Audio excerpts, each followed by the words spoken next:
Throughout the history of time, stories have been told. Wonderful, beautiful, logical stories. Every now and again, a story will cross your path. A story so unbelievable. A story so wildly ridiculous, it makes you jump back and say, "Do you know what's fucked up?" You'll find out on the Loke and Jabroni Show today. It's the end of summer edition of Do You Know What's Fucked Up?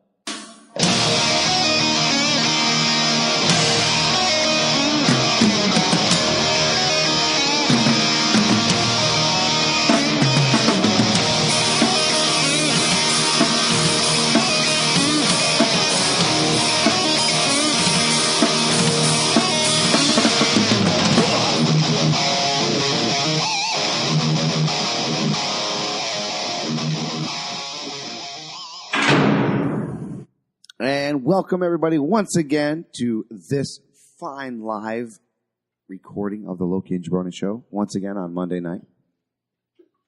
I am always as Loki, and to the left of me, of course, is my co-host and partner in crime, Mr. Jabroni. I am Walter Cronkite. He is. No, not really. I'm still a Jabroni, and the man in the box without a microphone yet is Mr. Eddie Focus.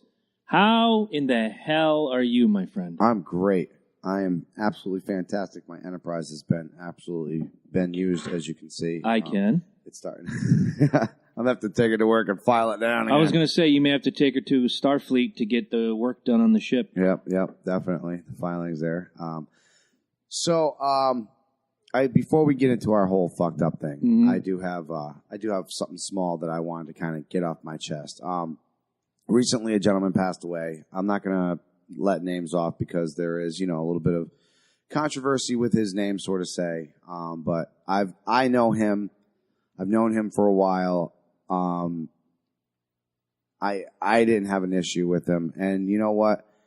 Outside of whatever your daily activities may be, if you're not directly affecting anybody or anything or any other person in any way, I really don't give a fuck if you ass slap monkeys around all day long. Like, seriously, if it's not affecting anybody else, then everybody should shut their mouths.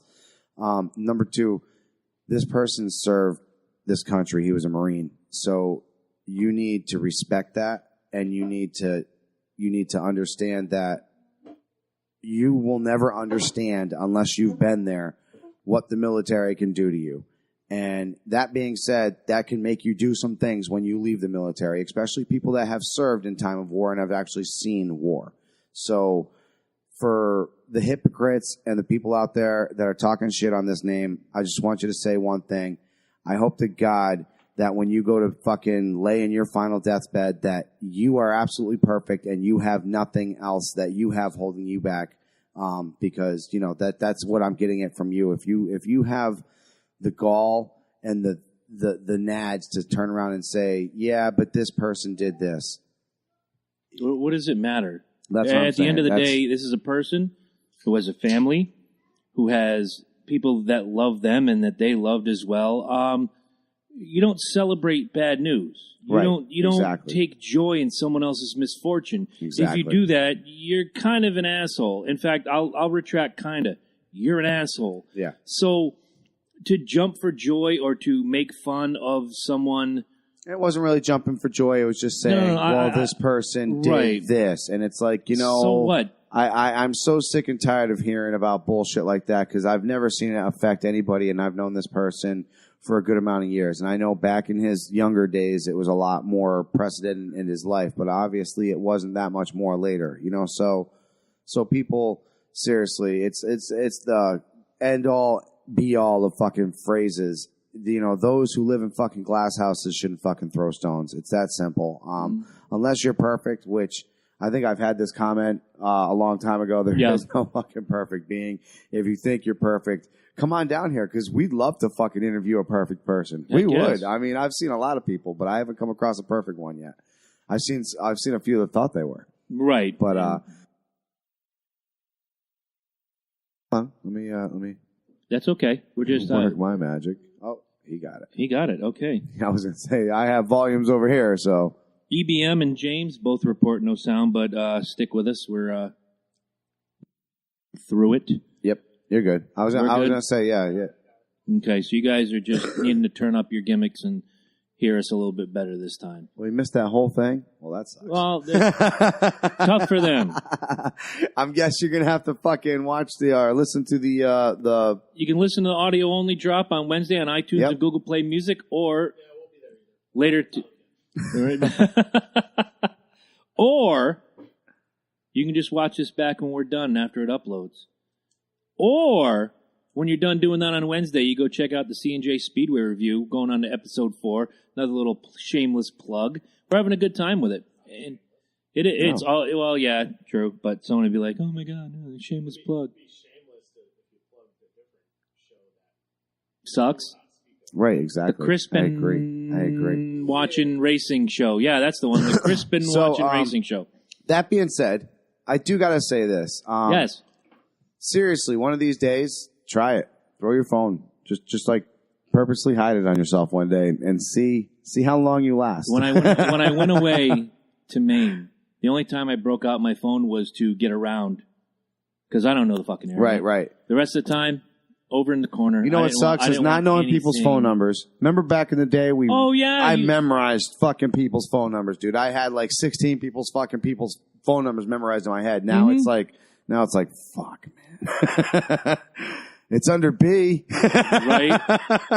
I wouldn't I've tried to give your number like to different guests and be like, call Mike's phone. What's his number? I know I hit Mike. Shit. That's all I know. It's under M. Yeah, right. It's under Mike.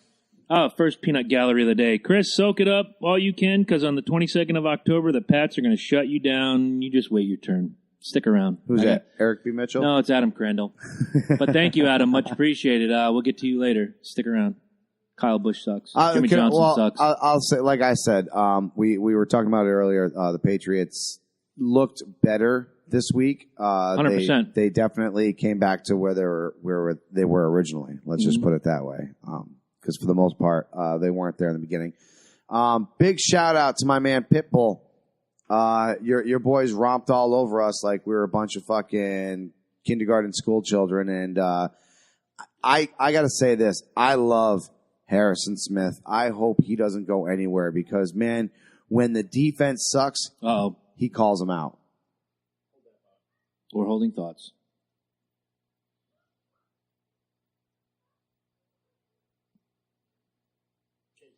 So I guess we got the weekly sports talk scroll, so now you may move on.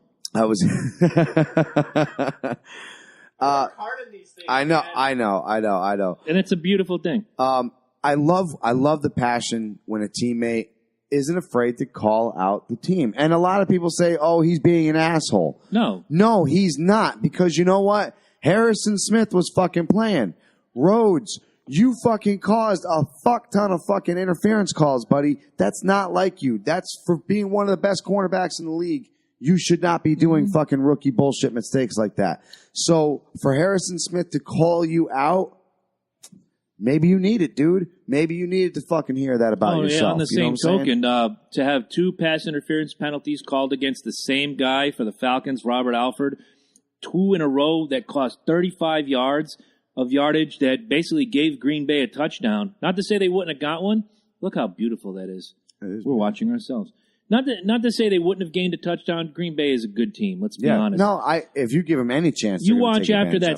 If any of you watch that game on Sunday night, you see after they score, after Green Bay scores, you see Desmond Trufant go over and slam his fist down, and he's saying, "Get your head in the game." It's not like shake it off, brother.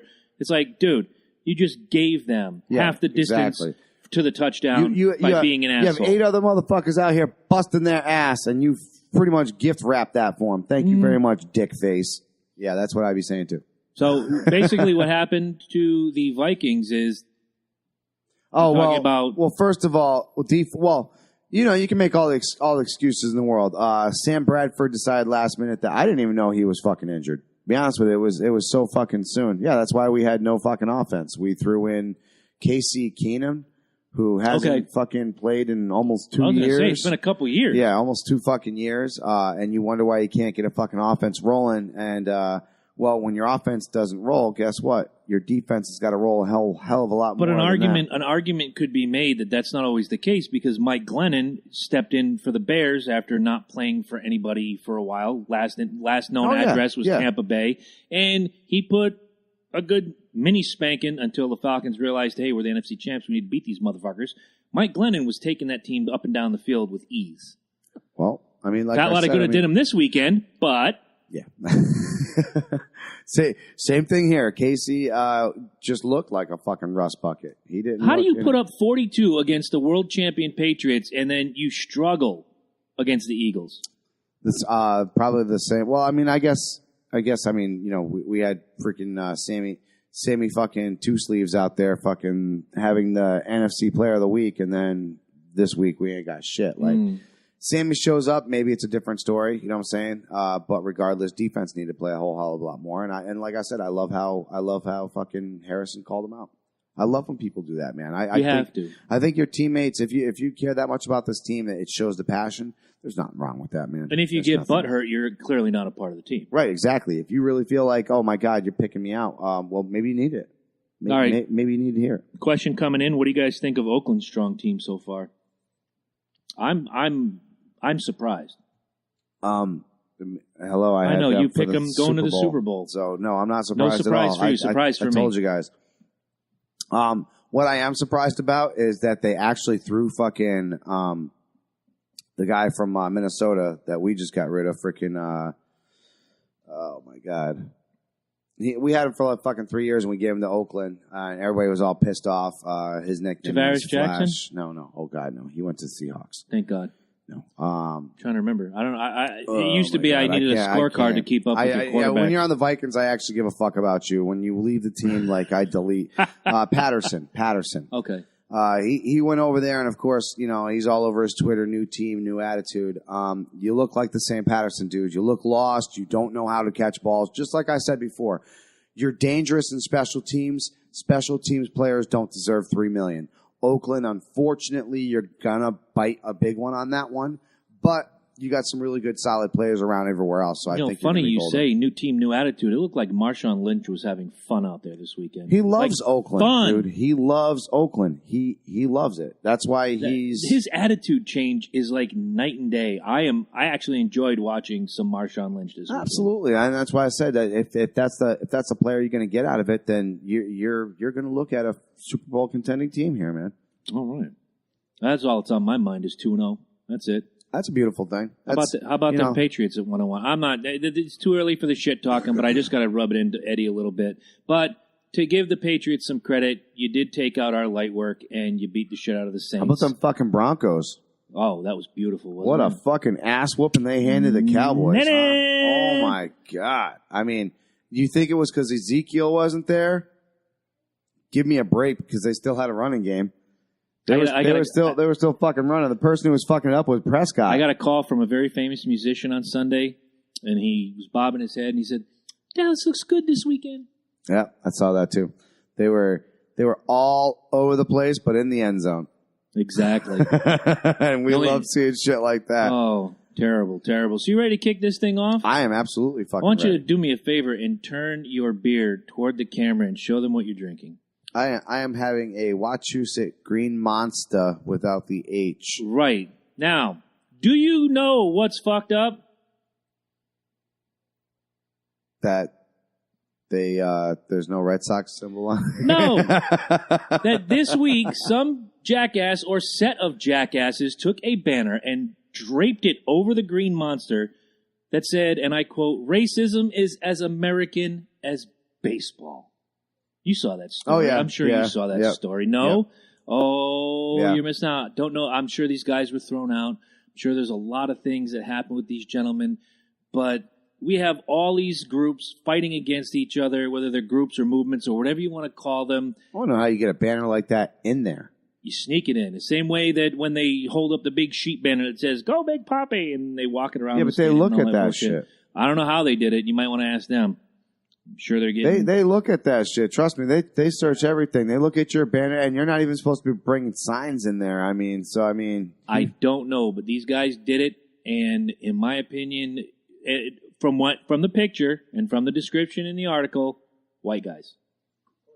Yeah, like you just said, of course. And nobody's calling them out. See, the thing it was a news story, and then it disappeared. It was there for a day. Yeah, let me. Now, if you know why? Let me say this because there's certain. Hold that thought. If it had been 4 black guys bringing a banner to Yankee Stadium and say "Kill all white people," not only would Yankee fans be called on the carpet, but black people would be called on the carpet. Anybody that has BLM or whatever the bullshit is, you'd be called out. I have not heard word one about this story since it broke earlier last week, after we had done our show here.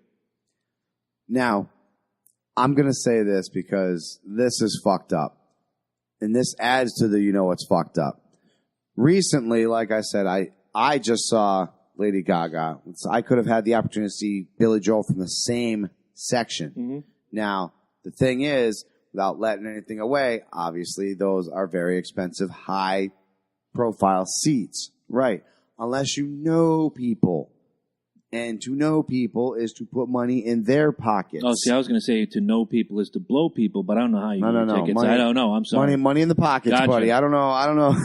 Grease in the palm money in the of pockets. The guy. I got you. Now, here's the problem with that. You don't go through no fucking security clearance. You don't go through anything else. So now these motherfuckers just took the trust of one of their friends. Now, granted, this guy's making money off you. However, he trusts you not to do something stupid like that. You know what I'm saying? Right. So the reason why that fucking thing is only on there for a day, because I guarantee you fucking Fenway Park was all up on that fucking security detail of that section. Was like, I'm not even so much worried. The fuck did he get in? Number one. I'm not so much worried about the how. I'm wondering, because I had gotten into an argument earlier in the week with someone else when I posted the looters from Hurricane Irma. Like, what are you trying to intimate here? That black people? No, motherfucker. It's man's inhumanity toward man. That's what I was getting at. But you want to turn into a race discussion? I'm out. See you later. Haven't spoke a word of it since. Not going to. What I'm saying is, where's the outrage at these anywhere between 2 to 4 white guys put this banner up, and it had to be at least 12 feet. Monster's 37.5 feet high. This thing draped down to just below the Foxwoods ad, which means it was right close to that scoreboard that resides on the left field wall. This wasn't easy. Where's the outrage? Where's the outpouring of anger? Where? Because I'll tell you this, I'm not even a Red Sox fan, but I love the sport of baseball, and I like people in general. Where the fuck is the outrage for these people doing this? If it was a cop, big difference. And I'm not picking on you because I know that was going to come up next. If you were a cop, this would be an outrage. If you were a politician, this would be an outrage. But it's a couple college kids or whatever the fuck they were. Someone tell me why these kids aren't blown up on CNN right now and having their mothers be harassed by the fucking news media on their lawns every goddamn day. Take it away, Ed. Well, I have one theory. It's almost a devil's advocate, but not quite. Not enough to hit the button. Yeah, we don't want to hit the button yet. Might be a staged event for publicity. You honestly think that the Boston Red Sox organization would put something like that out there? Yes, and I'll tell you why. Okay. I'll tell you why. They get a lot of heat about that, the street name. A lot of heat about that. Okay? Yawkey Way, yeah. It's scandalous, but it sells tickets. I just, okay. I'm just saying. The whole thing about taking statues down and not having Robert Lee from ESPN call a game in Georgia, this titty-sensitive bullshit needs to stop. Stop trying to erase and rewrite history. Enough. We all know there were racist times for a number of years, decades/centuries in this country. We're a country that's been around 250-some years. There's racism. There has been and there will be, but it's shrinking. It's not as prevalent as it was in the 60s. Be honest with yourselves. Oh, well, it's hidden. It's not as prevalent. Well, you hear all the time, though. Horse shit. You hear all the time about people like George Soros, for example, is always dumping money into protesters to push a cause. Like, I'm not necessarily saying it's Boston. It might be him or somebody trying to stir the pot. Like, this kind of shit affects elections.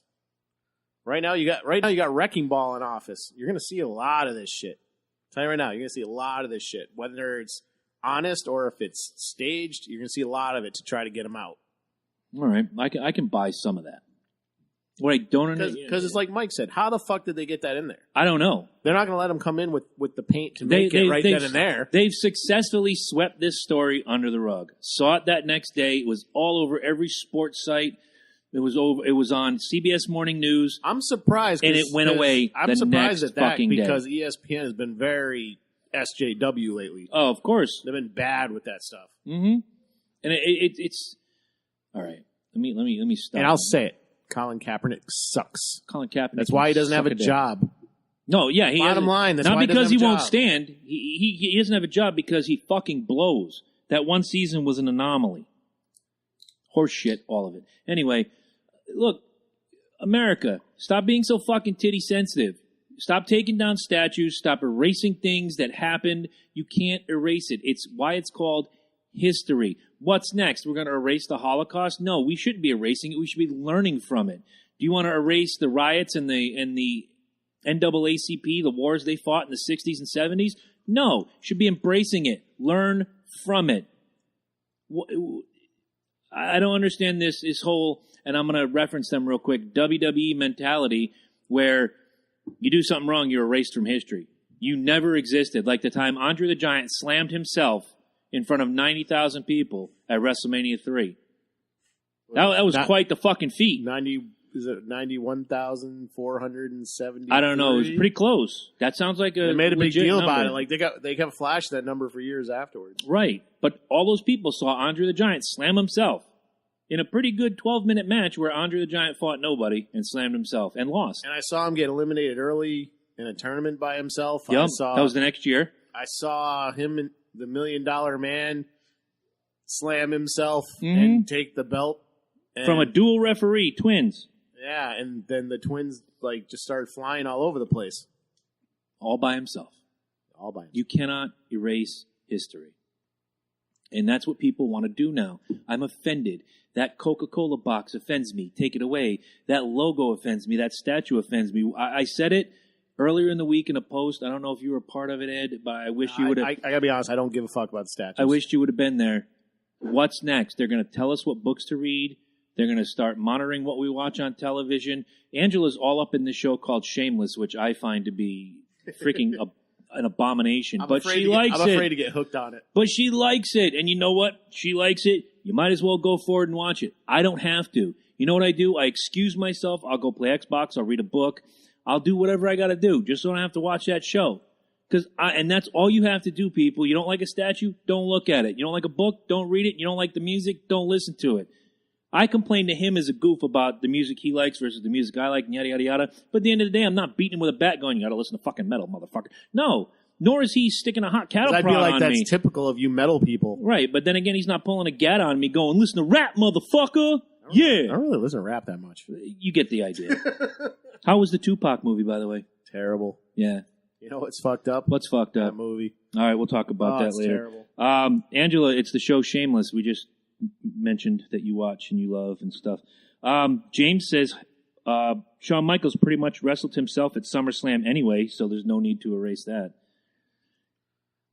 You know what? Man, there's two things you don't mess with. The man who doesn't exist. And the Relish King. And the Relish King. Where are you, Relish King? Speaking of which, where is Loki? This is a topic of his baseball team. He's not here. That's okay. Old 58 upstairs is getting his comeuppance. Because we're sharing a mic. Yeah, at least for now. Nickelback is Canadian. We can't ban them, Will. Sorry. Only Canada has that power. They tried to, because Bieber is Canadian, they tried to ban him one time. They sent a I read petition that. to the White House, and the White House had to respond because there were so many signatures. You can't deport somebody just for sucking at music. No. They can't deport him for a misdemeanor. Right. He's got to be guilty of multiple felonies. Have you listened to his songs? Those are multiple felonies. I don't hate him. Oh, God.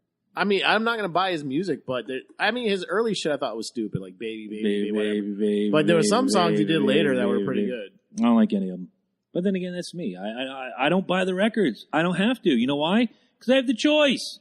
Yes. And so do you. I don't listen to the radio because I have no choice. Exactly. I use my free streaming from Tidal. Nice. who I ripped apart when the show first Yeah, started. you did, and now look. Now at it's you. free. Now you're all up in their business. You are sucking on the title teeth. I'm not my friend. paying for it. Shit. No, who cares? Yeah. So it's like it's in hi-fi, motherfucker. Well, I mean, just to cap this off, and I'm sure we'll get more out of Loki when he comes back. Is racism exists because you want it to exist. If people want racism to exist, they will make racism. Rare is the time you hear of people getting hemmed up on the street and having gang wars because someone called someone the N-word or cracker or any of these other beautiful terms that, and I say beautiful facetiously, all these wonderful terms that people use to disparage other races for years and years and years. You don't hear it anymore. You know, here's the thing. It's sad that you have to say that. But you're saying it sarcastically or ironically. I have to because it's sad someone's that you going to have get to say titty that. sensitive and be like, oh, look, he's fucking right. Fucking the Klan hood is red with a falcon on it. That's what they're going to say. That's what's next. Yeah. Exactly. Like, you wear a the Falcon entire, hat, you're in the entire Klan. team is going to be associated with you. The Red Sox, the Falcons, and Kiss are all fucking Klansmen. Well, Simmons is questionable. Yeah, well, we'll get to Simmons in my next fucked up. I'll give you a boy. preview already. So Ed, why don't you take over? Oh boy. Oh man, I love these people. I can't stay away from them. Antifa. Oh God. Antifa. Oh, you beautiful commie bastards. Are they drinking milk? It's a fucking great day in news because of these motherfuckers. It really is. Okay, so Ben Shapiro speaks at Berkeley. Antifa shows up because this is the fucked up part. I'll get to the fucked up part in a second. But Antifa shows up to protest Ben Shapiro. They call him a white supremacist Nazi. The Jewish guy, right? The Jewish guy. He's Orthodox. He wears a yarmulke. The Jewish guy is being called a Nazi. The let me see if I get I think this he's right. 5'9", the Yep. 5'9" Jewish white supremacist Nazi. Mm-hmm. Mm-hmm. And they showed up to try to stop people from going to see him speak. It's not fascism or anything. No, not really. Yeah. We're going to tell you what to do, but don't you dare tell us what to do, goddammit. Exactly. But the beautiful thing is Ben Shapiro made a lot of noise prior to the event. He challenged the college. He challenged the governor. The police actually started arresting them. Good. Finally started arresting them. The fucked up part is nobody ever arrests these motherfuckers. The officers get orders to stand down. That's the problem.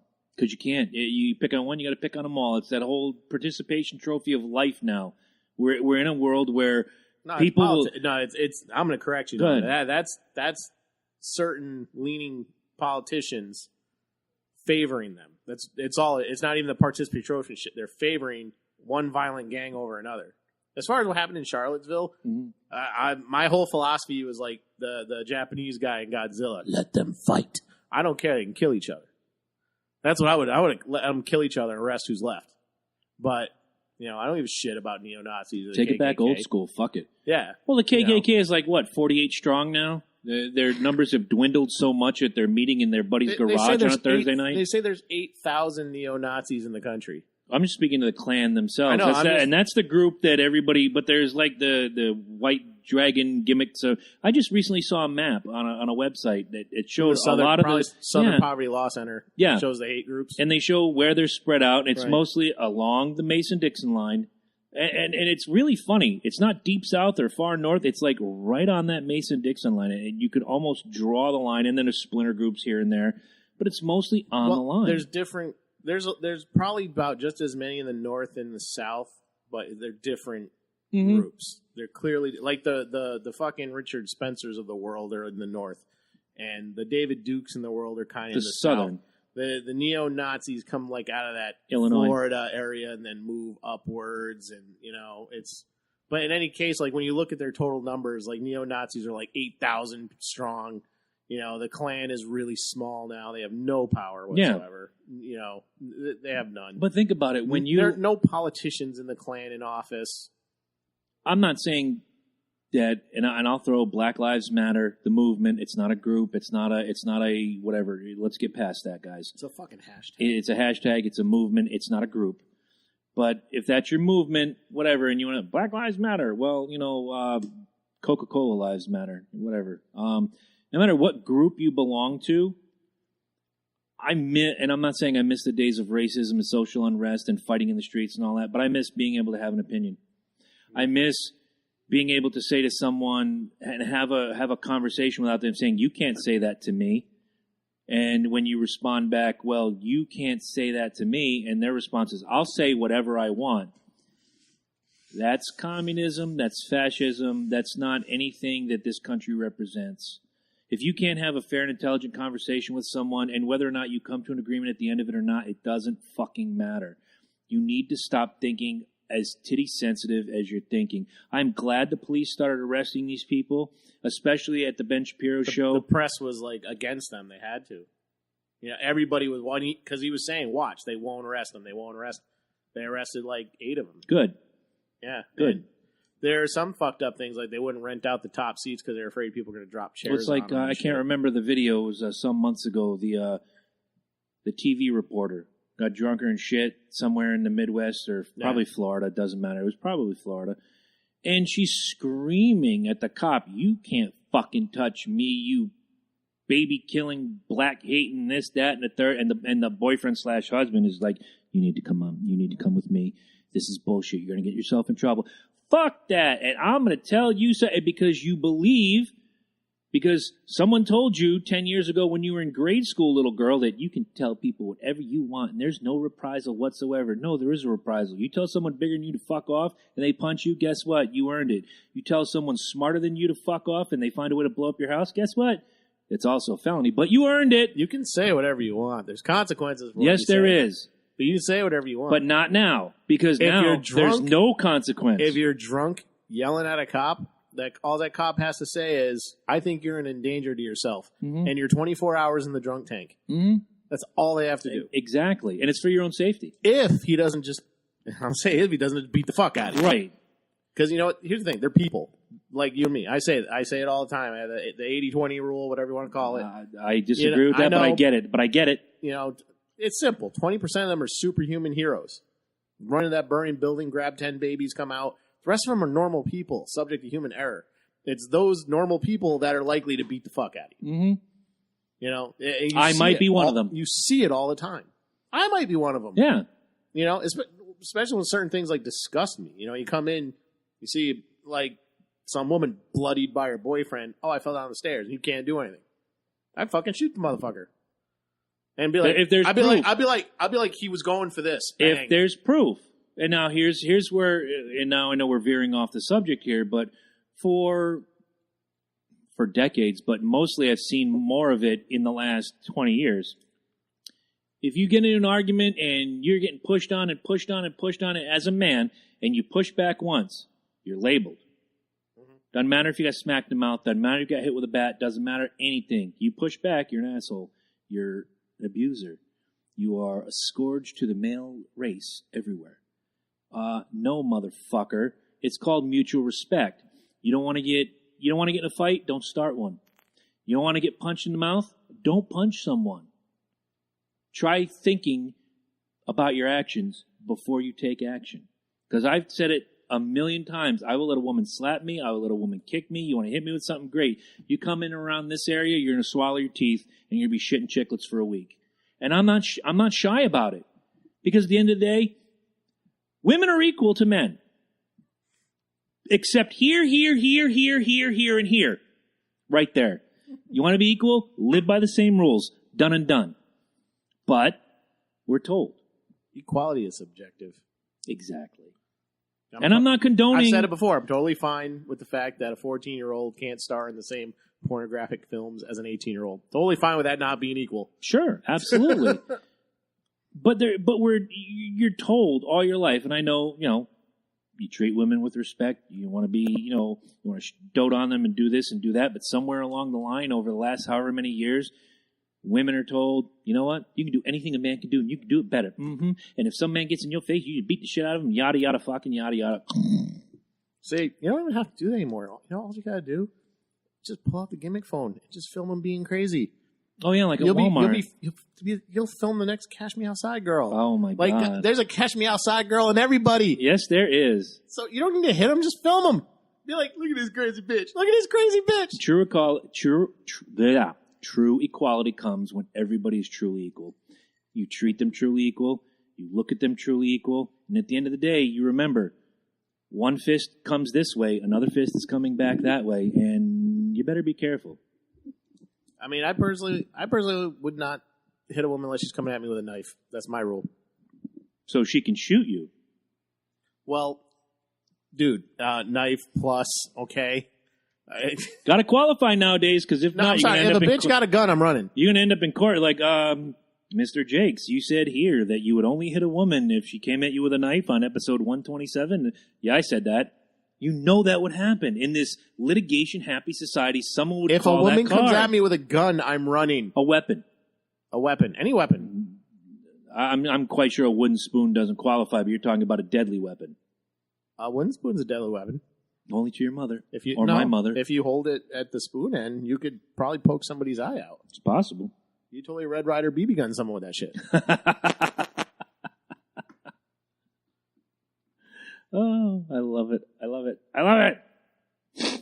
Fuck. Where's our partner? I have no idea. Shall we take a break? Let's take a break. We'll be back in about 3 minutes, kids. Logie!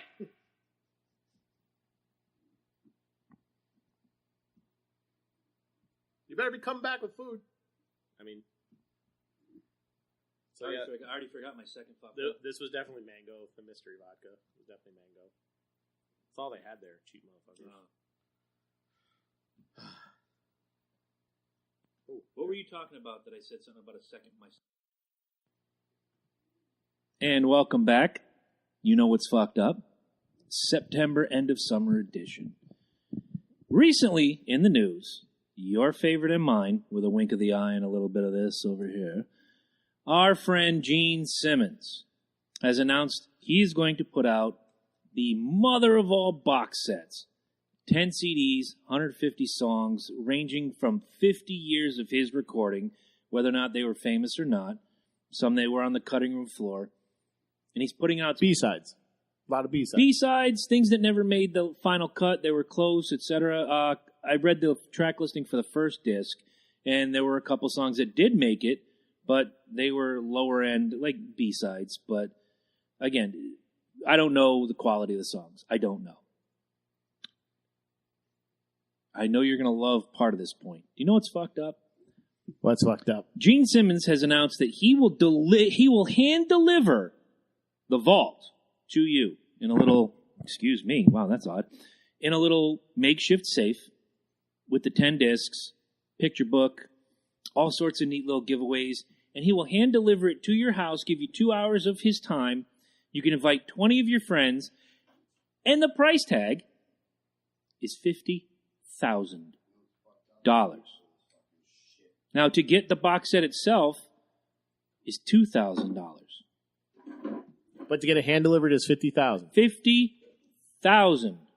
Listeners, go to www.patreon.com/Loki and Jabroni Show.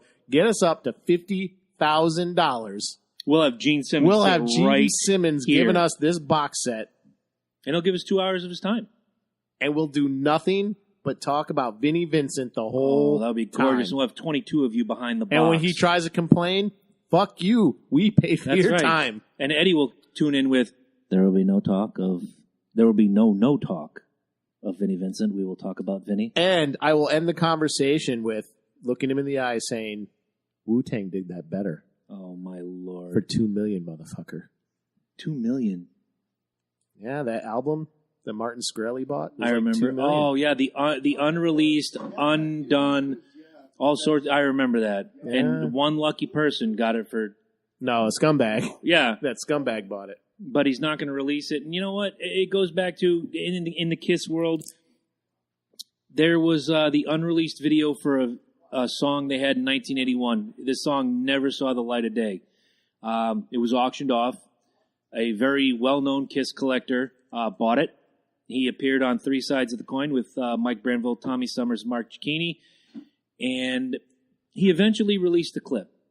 Now, and this is where I had a conversation with one of the freaks. I mean, there are Kiss fans and there are freaks. Mm-hmm. Where I made a joke. I was like, oh, Gene needs to release this to the public for free, or at the very least pay me $200 to have it because he owes it. He don't know you shit. Wu-Tang don't know you shit. All the unreleased Tupac stuff, they don't owe you shit. And I will quote Mark Cicchini from Three Sides of the Coin. When I heard the $50,000 price tag, I looked it up. You go to the GeneSimmonsVault.com. It gives you the different price ranges and the different levels of either he brings it to you or you get the special gimmicks or whatever. And I'm sure it's going to be released in a cost-effective manner to the public some way, somehow, someday. This is a promotion. This is a gimmick, if you will. What Mark says every time someone sends him a little picture, because Mark is like the country's premier Kiss collector. He happens to have the podcast, too. What is this worth? And Mark says every time, it's worth whatever someone's willing to pay for it. See, talking about the Wu-Tang, what they did with that album, they had some recordings from Old Dirty Bastard still, who's dead, which made it worth something right then and there. Right. And they wanted to try something new. They actually had it in a museum room where people could they paid like $50 and went in there. They could sit there, put on headphones, and listen to the album. That's a fantastic idea. And then Martin Shkreli bought it because it had a $2 million price tag. Mm-hmm. And the philosophy that the RZA had was he felt that music had been cheapened by digital downloading and streaming. Oh, so you went to Gene Simmons route. Kind of did. The internet has killed rock and roll. Kind of. He was kind of like, he thought the art in the music was missing, so they wanted to put together something they thought was actually art. And I kind of dug what he was doing. I wouldn't have done the $2 million price tag. I would have kept it in the museum. He wanted something that they had that couldn't be leaked, couldn't be copied, but then Shkreli bought it, and he's not sharing it with anybody. But if it's under control, who would leak it? Someone in the corporation? And I say corporation because, let's be honest, Wu-Tang... Mostly engineers sometimes copy shit. And, right. Mr. Belvedere. And you know what? I hate that guy. I'm going to turn the mic over. Go ahead. No, more input from you is better than less, my friend. Do you want to talk about the music? He's going to have his beer. He's going to have his beer. He's going to let his salad digest. Anyway, I don't have a problem. I did a little bit in the beginning with a $50,000 price tag. But when you figure, let's say you want Gene Simmons to open your music store. Eddie opens a music store. He wants Gene Simmons. What do you think the personal appearance fee is going to be for a guy like Gene Simmons? Probably less than the cost of that collection. Probably. And at the end of it, all of it, you're going to, for your $50,000, you get you, 24 of your friends, you get 2 hours at a time, you get the box set, you get the gimmicks. He's probably going to sign shit for hours at your house, and then he's going to leave.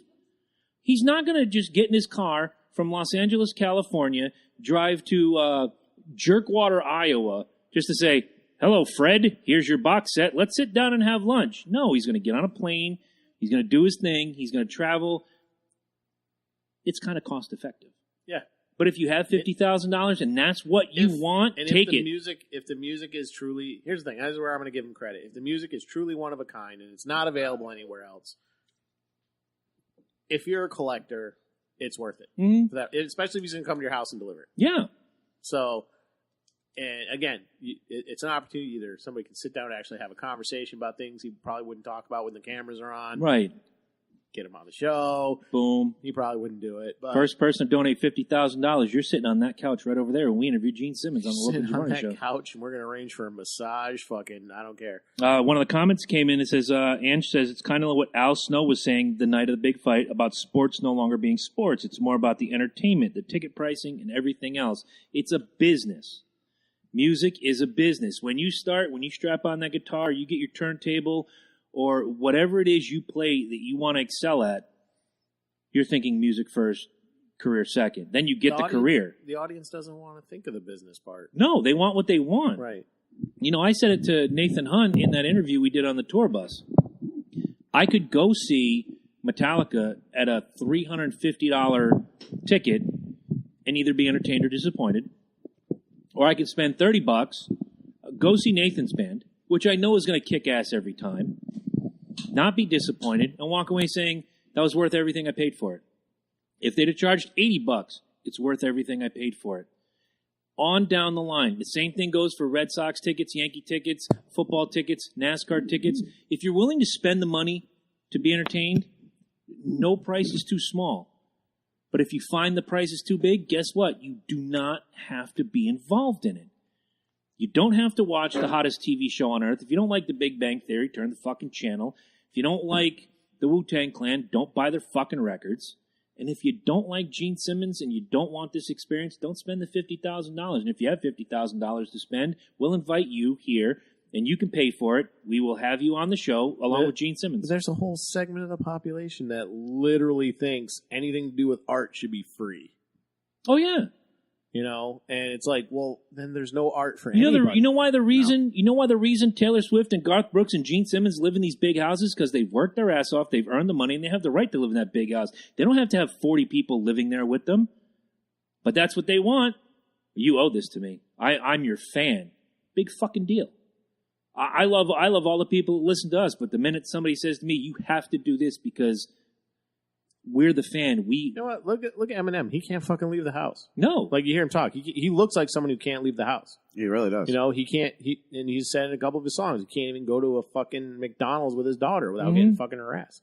He had to hide during her high school graduation because he didn't want all eyes on him, for lack of a better term.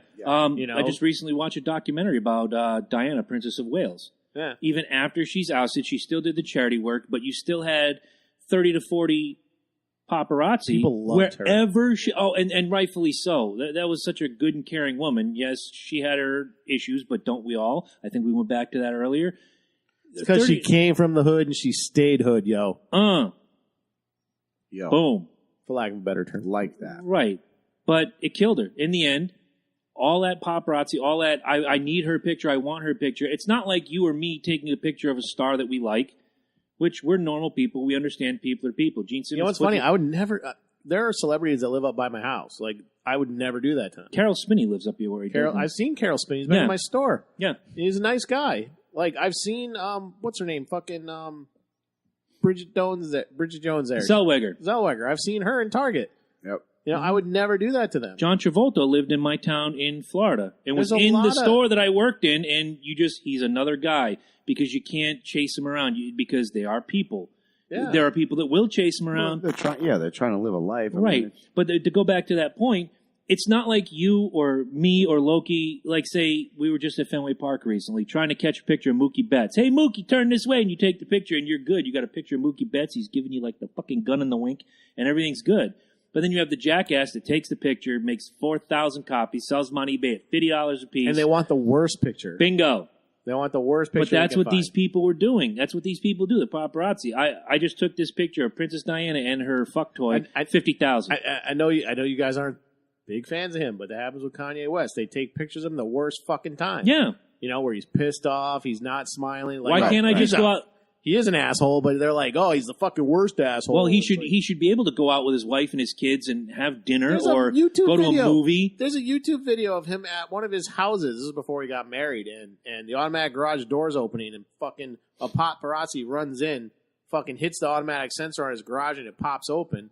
And Kanye comes out, and he's like, did you just come in my fucking house? Private property, jackass. You're under arrest. But boom! He's hot-tempered. He's not going to do this. He's going to fucking punch him. Yeah, exactly. He grabbed a paparazzi's camera and smashed it. Trespassing. He has the right. Boom! You know, done. It's like...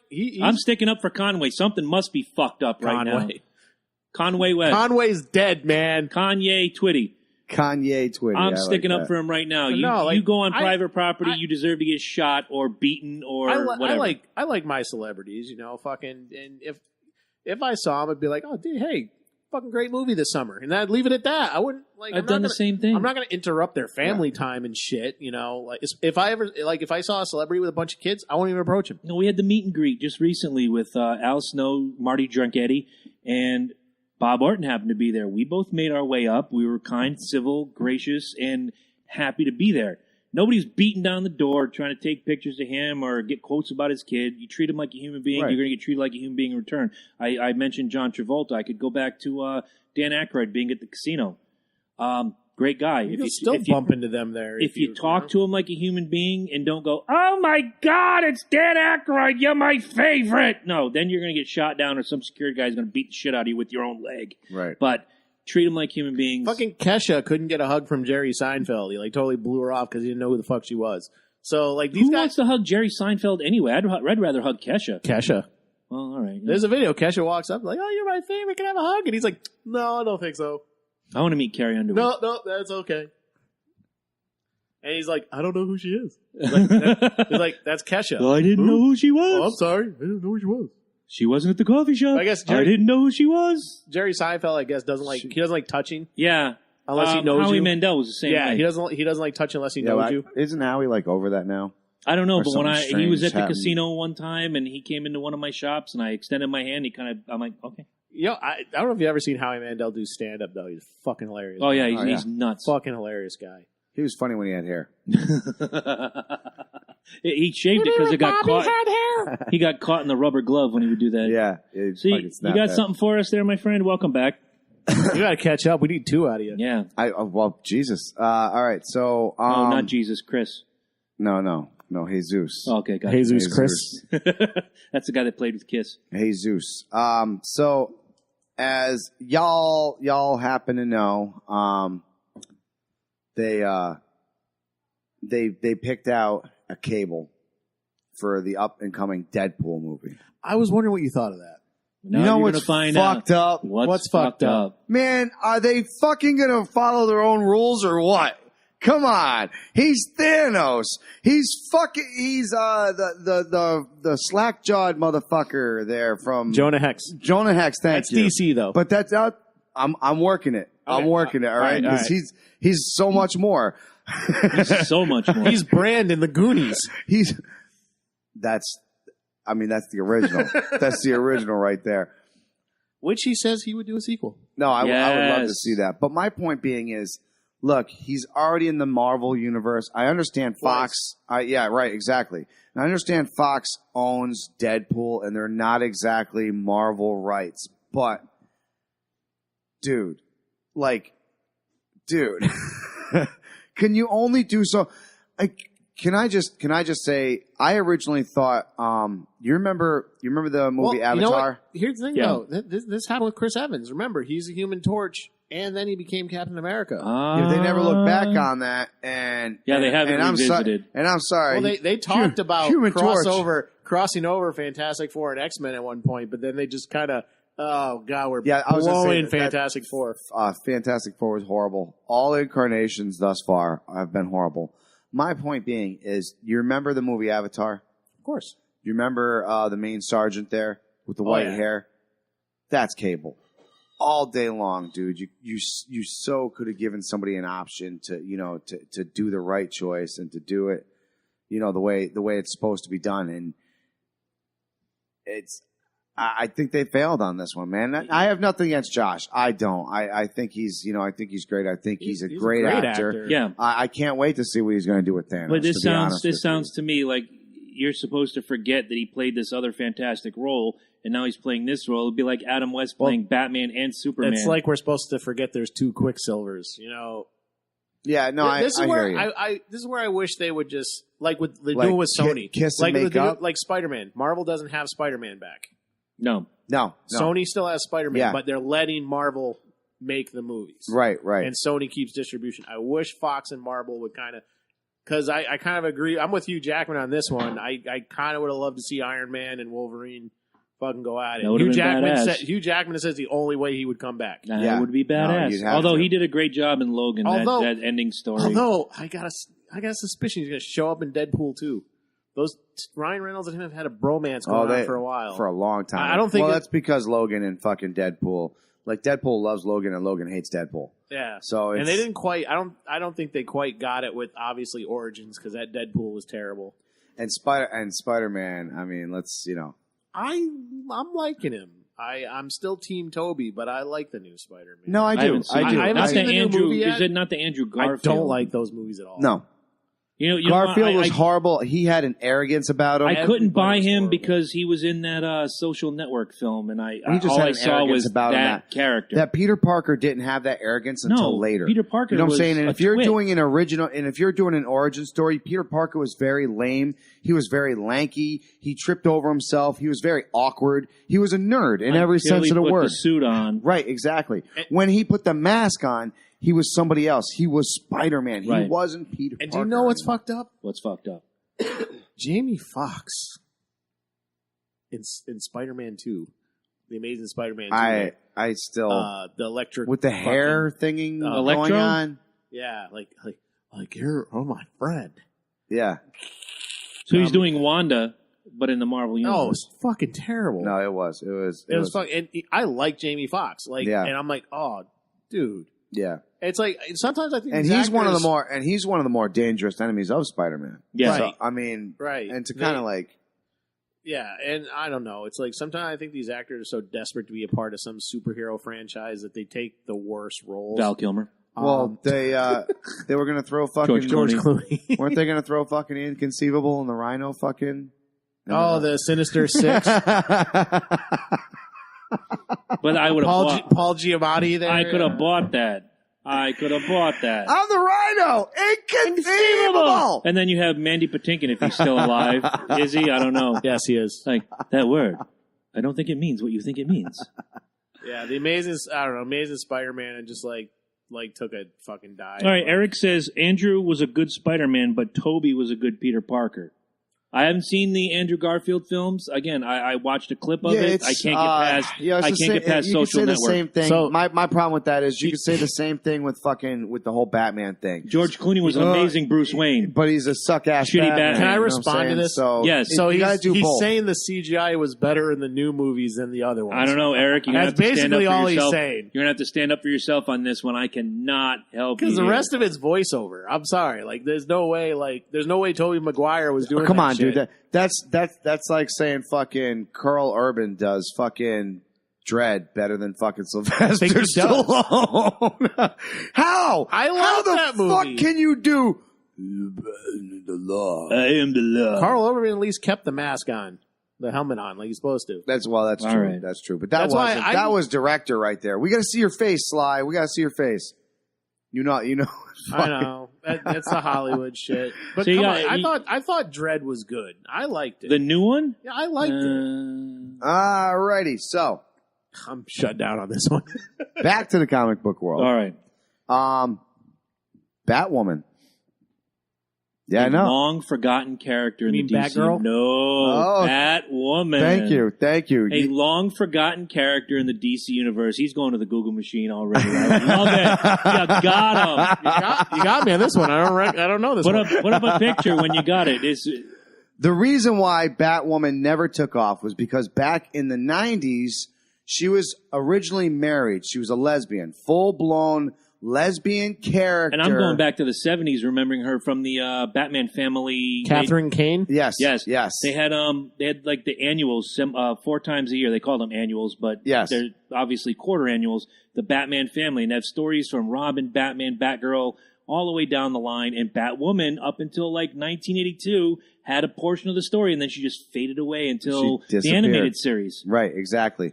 Well, they tried to come out with a comic book series, and it actually took off until it was shown that she was a lesbian. Lesbianic. Right, exactly. I made that she word was up. a lesbian. Now, they're going to try to bring it back. Now, maybe because it's a little more kosher now? that's what I'm thinking. That's my, it's fucked up part. How come when... And we just played before we even came on the show. You played a video where it was Fred Sanford against Honester from the old Sanford and Son, then I played an Archie Bunker clip. And then the Archie Bunker clip is my absolute fucking favorite. I wish I could play it. If I didn't think we'd get sued, I'd play it just so you guys could see how non-titty sensitive the real world was before your snowflake ass got into it. And if you ever listen, if you're looking right now, like I got Batwoman on there the she screen. is. She's pretty badass. She very red hoodish. That's pretty true to the original costume, although the red was yellow back then in the 70s and 80s. Now this isn't the first. This isn't the first time. This was a black and yellow outfit. Batgirl was purple and yellow and sparkles, and Yvonne Craig, God bless her. Are you saying she's black and yellow, black and yellow, black and yellow, black and yellow? Yes, I am. Now this isn't the first time that a comic has gotten shot down. Image. Actually, Todd McFarlane made a guy couple. One was called The Atom, and then the other one was like the something, something infinite or something. They literally had like this on and off romance, and he loved the story. He himself personally loved the story. He felt like they were more real than anybody he's ever created. But because they didn't buy it back then, and because everybody was like, no, that's not right, that's not happening, it got shut off. Was it the Marvel Universe sometime in the late 90s, early 2000s, had a team? I can't remember what they were or what the name was, Cloak and Dagger or some bullshit, and one of them was gay. And Yeah, Cloak, the black guy. Thank you. Yeah. And while the other one's beating him and using these like anti-gay slurs, he eventually pulls his partner off and says, you need to stop. Why? Because I'm gay. Yeah. And it was that was the breakthrough for comics.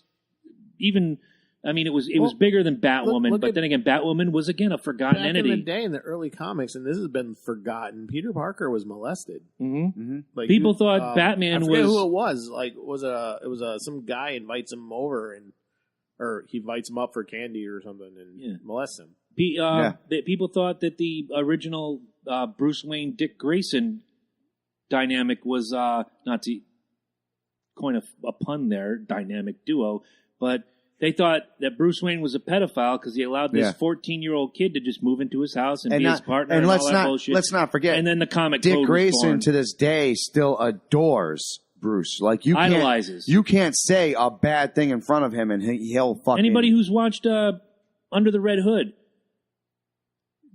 you see, I don't need your help, Dick. Got it. He's on the Nightwing gimmick. He's like, no, I owe you this. You're in deep. You need a partner. I'm going to come help. Then you stay back 50 paces and don't fuck with me and all this. Kevin Conroy is the best, by the way. Oh, I do. Oh, yeah, of course. Kevin Conroy. Although I just watched Killing Joke recently. If you haven't watched it, it's fucking fantastic. I've heard it actually sucks. Oh, no, bro. I've heard the movie. So I love the comic, but the movie I heard was terrible. Animation is not up to snuff, but the story is true to the book. Well, it's like an 80s story anyway, so liked, it probably seems like outdated. Possibly. I did see Batman versus Robin versus Batman versus Robin, Damian Wayne. Robin. Yeah. That was a good one. That was actually the animation on that. But you know what's funny is recently they just brought out, does Batman the animated series still pass to today's standards? Absolutely. And my opinion. Now, see, me and you, we could say this all day. And First couple seasons. Absolutely. Now, they threw this at just kids, never seen this shit before, and they loved it. Like, absolutely fucking loved it. They said the animation was crisp, it was rich, and when they told them it was like from the fucking 90s, they were like, what? That's like the Dark Ages. That's like a Popeye cartoon. The storytelling of that show, it was the best, dude. You could watch it if you were a kid, or you could watch it as an adult, and it was like because the adults got the double entendre and the sexual innuendo, whereas the kids were just glad to see the fights and the Joker and the Penguin. That's and all what I that. liked the most, like the Catwoman Bruce Wayne thing, or Selena Kyle Bruce Wayne thing. Oh man, that was dynamic, there. even in the books of the 80s, that, when I'm a little kid.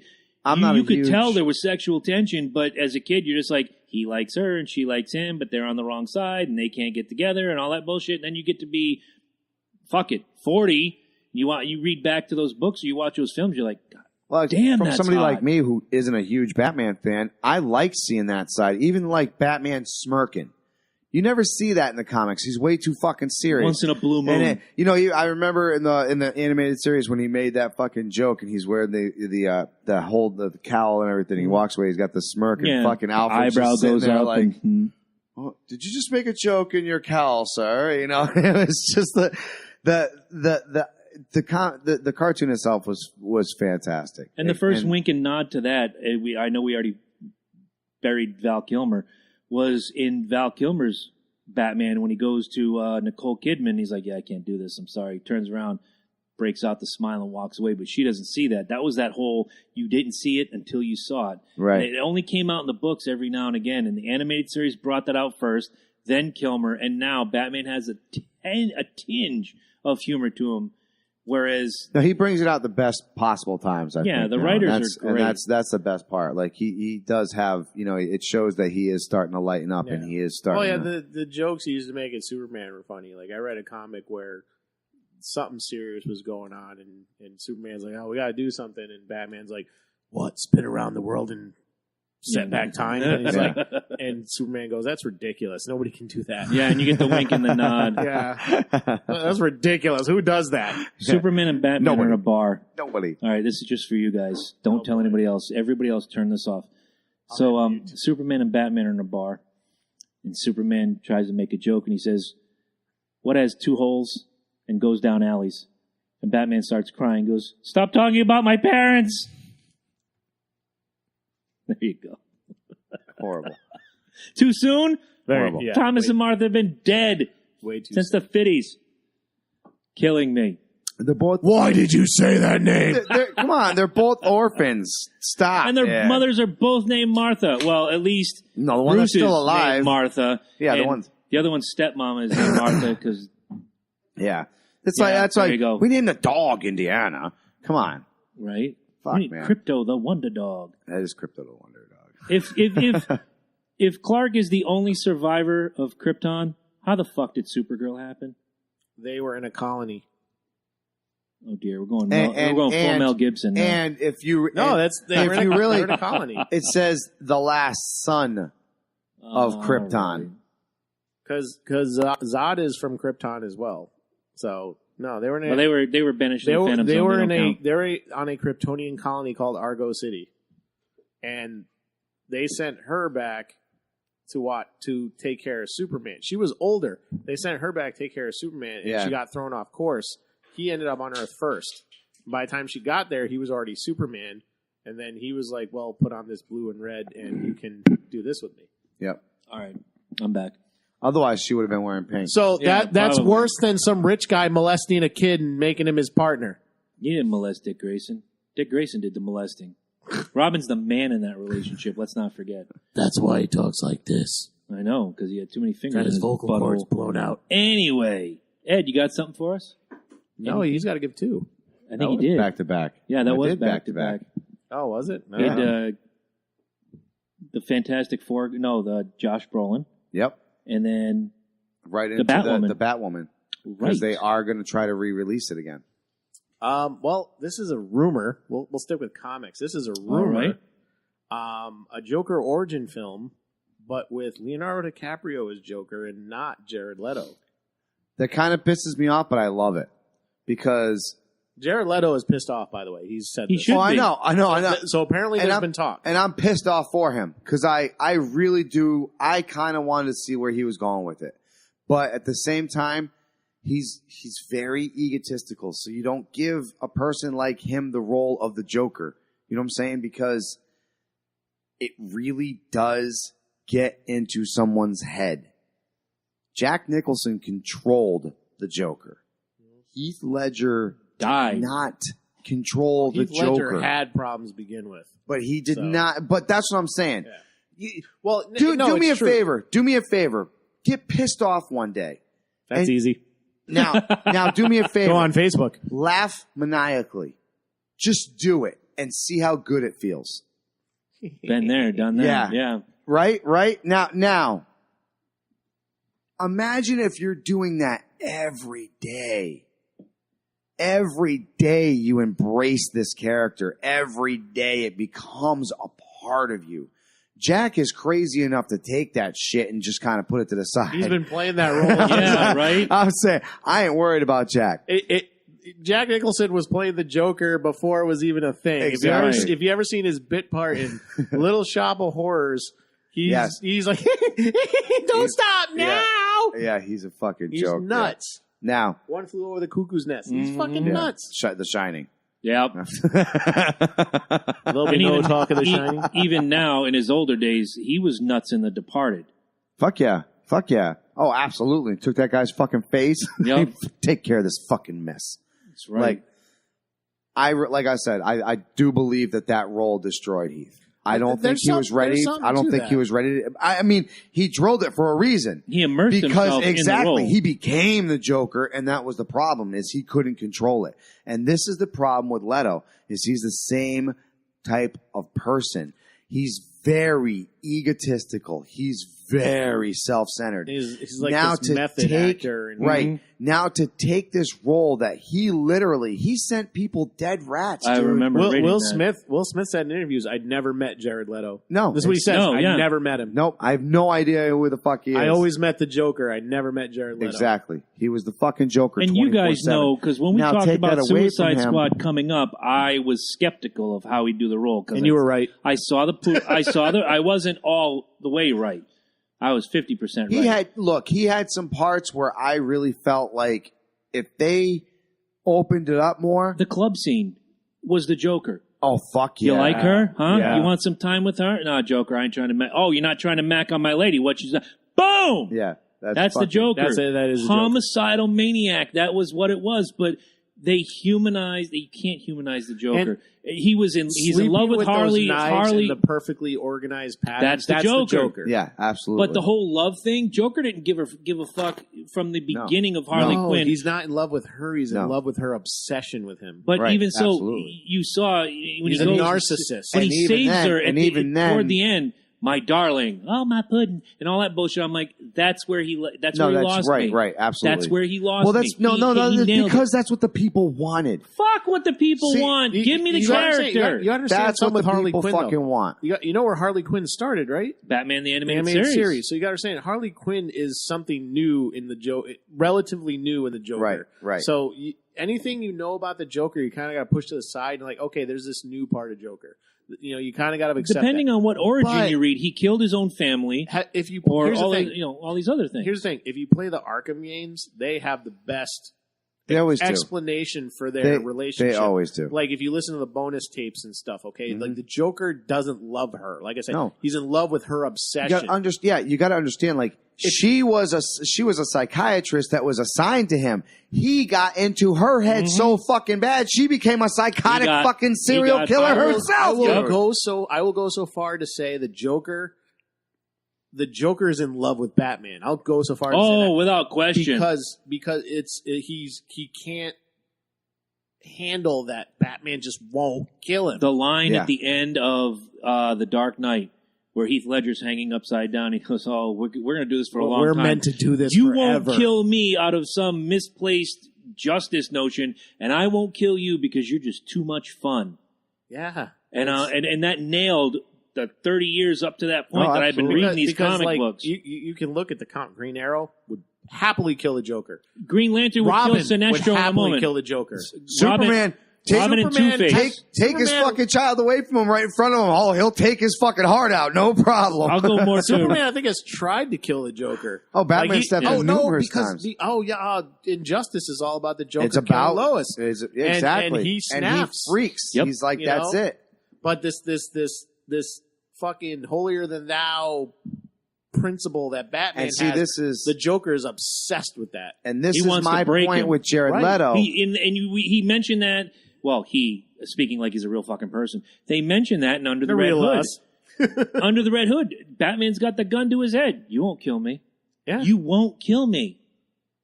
You believe in right is right, and you're going to send me to jail, and I'm going to escape. We're going to do this all over again. You will not kill me. Yeah. Yep. And that's when Jason Todd with the Red Hood says, but I'll do it. One of the big plot points of Injustice is the Superman-Batman dynamic where Superman literally says to him, I did what you couldn't do. Yeah, what you would never do. Right. What I did what you never do. would do, and the world's a better place now, and I'm keeping it safe, and that's all part of his insanity. Right, exactly. And Superman, it's funny, Superman kills a Joker, and he crosses over into that place. Part 2 is even better than that. The way Batman, they played it. He crossed over to that place Batman doesn't want to go. Yeah, yep. And But there's Superman a reason goes why. there. And there's a reason why he didn't want to go there, because he didn't want to be that fucking person. Exactly. And going back, like I said, to the Jared Leto point, is if you have someone like, and I'm a huge Leo fan right now, and I've told people this, dude, he blew my fucking mind with Django. Yes. Blew my fucking Wolf of mind Wall with Street, Django. too. Dude, Wolf of Wall Street. Again, The Departed. Departed. Stop it. Fucking what was the other one where he did the fucking bear? The Revenant. Oh, the Revenant. I haven't seen that. Was a fucking dude. If we just take Titanic out of the mix, all his films are really good. He's gonna drill. Titanic. He's gonna drill the Joker, and not just for the image because he looks like Jack already. Yeah. But Leo has been around long enough to control that aspect and take it into himself. So he is going to fucking destroy the Joker role. Now, go back to Leto. He is beside himself right now. I can't have my baby He poured himself into that role. He was pissed when they took fucking what? I think it was like 15 minutes out of the movie, he was pissed. I just recently watched. He wanted that shit fucking. I just recently watched the uncut version on the director's cut. Cripes. So it was on saw. Amazon or HBO or some bullshit like that, and I bought the Blu-ray. the scene wasn't that good. The scene That's that where we're he's talking fucking about. tormenting that guy, right? That's the thing when these scenes get cut. There's usually a reason for it. Yeah, Right, because they're not. but They don't stand up. That was him. That's what he was like. No, that was. You ever that watch was my, Terminator 2, the special edition? Yes. It's nice to watch, but there's a lot of useless shit in it. Well, yeah. I mean. Oh yeah. You can. I remember. What was the first one I ever watched? That was it. Lethal Weapon. Remember Lethal Weapon came out with their director's cut, and they had stupid. Yeah, I've actually never seen it. And it was like I remember watching it. I was like, oh, that wasn't that impressive. The only director's the Lord of the Rings ones. It's a half hour of bullshit. Like, I'm not down to watch a 12-hour. about the only films that I can think of that the stuff that ends up on the cutting room floor could have made the movie and made it better. The Kevin Smith, Jay and Silent Bob films, all the way back, and I say that because they cut Clerks, funny stuff. Oh out. yeah. That's My Boy with Adam Sandler and Andy Samberg. You can't say those two names together without fucking it up. Great deleted scenes. Excuse me. And Ted. That's it. Every time you see a deleted scene, you're like, oh, okay, actually, I get it, but it's not that good. I will say, Aliens, the special edition, I think is better than the original. Okay. It really is because it Superman adds. I remember watching that on regular TV. And remember that one scene where they would come down the hallway and the guns were going crazy. Then they cut that scene out forever. Well, it wasn't in the theatrical version. Right, exactly. Yeah. They cut that forever, and I was like, dude, I know I'm not crazy. I know I've seen this fucking scene where the machine guns fucking run out of bullets. Like, I'm not fucking crazy. You know what's a kicker about that scene? Those scenes are so great, but you never really see any aliens in the hallway. You don't need funny. to. It's the suspense. You're like, oh my God, these things are nonstop. Going back to something we talked about a couple weeks ago and actually did my homework on this was First Blood. Mm-hmm. And they did cut a scene. They filmed it. Much like That's how the novel ends. Exactly. Right. And I looked it up online and I found the deleted scene and I watched it. I'm like, it would have been so great. This could have been an iconic standalone film like Scarface. Yeah, because he's like, you made this, you end it. Right. Referring to himself. Right. Yep. And having Troutman there and all that. It would have been so great. This standalone film, like a Scarface, like a Gone with the Wind. No sequel, no bullshit. You want to see it? This is it. I really believe if they had kept that scene in, Stallone's performance was great in that scene. So he might have been nominated himself, but definitely Richard Crenna, because Richard Crenna tears. Yeah. In that scene where he has to kill Rambo.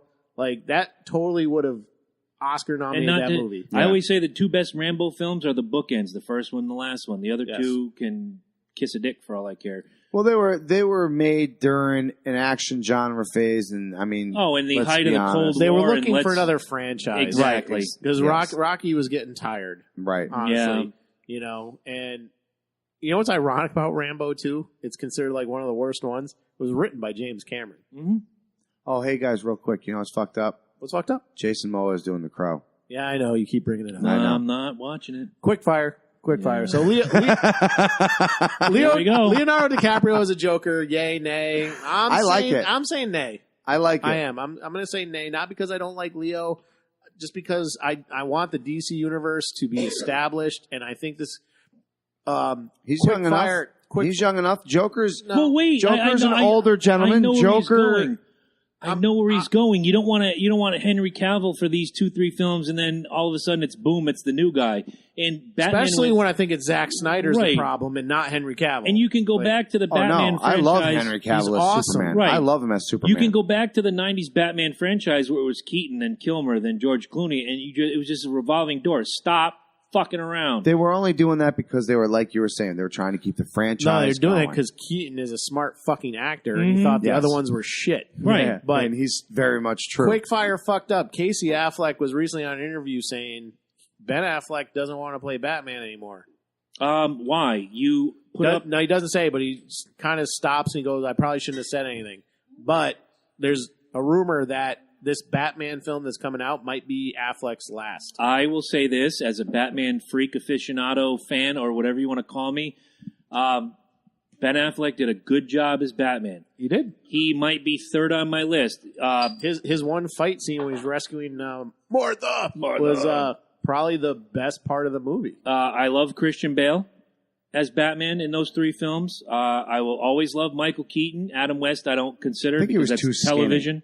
I consider Adam West. I think Bale was too skinny. I'll agree with that. I loved him as Bruce Wayne, and I loved him as Batman too. too. You did have to suspend some disbelief with Christian Bale, and that was just it. Like, you see him like when they go for the far off things, and you're like, "Damn, Batman's skinny." Yeah, I know you don't like The Dark Knight Rises, but I do agree there's a lot of suspension of disbelief. You don't like The Dark Knight Rises? Wow, that's the first I've heard of this. Me and him have talked about this. I know we've talked about it, the 3 of us.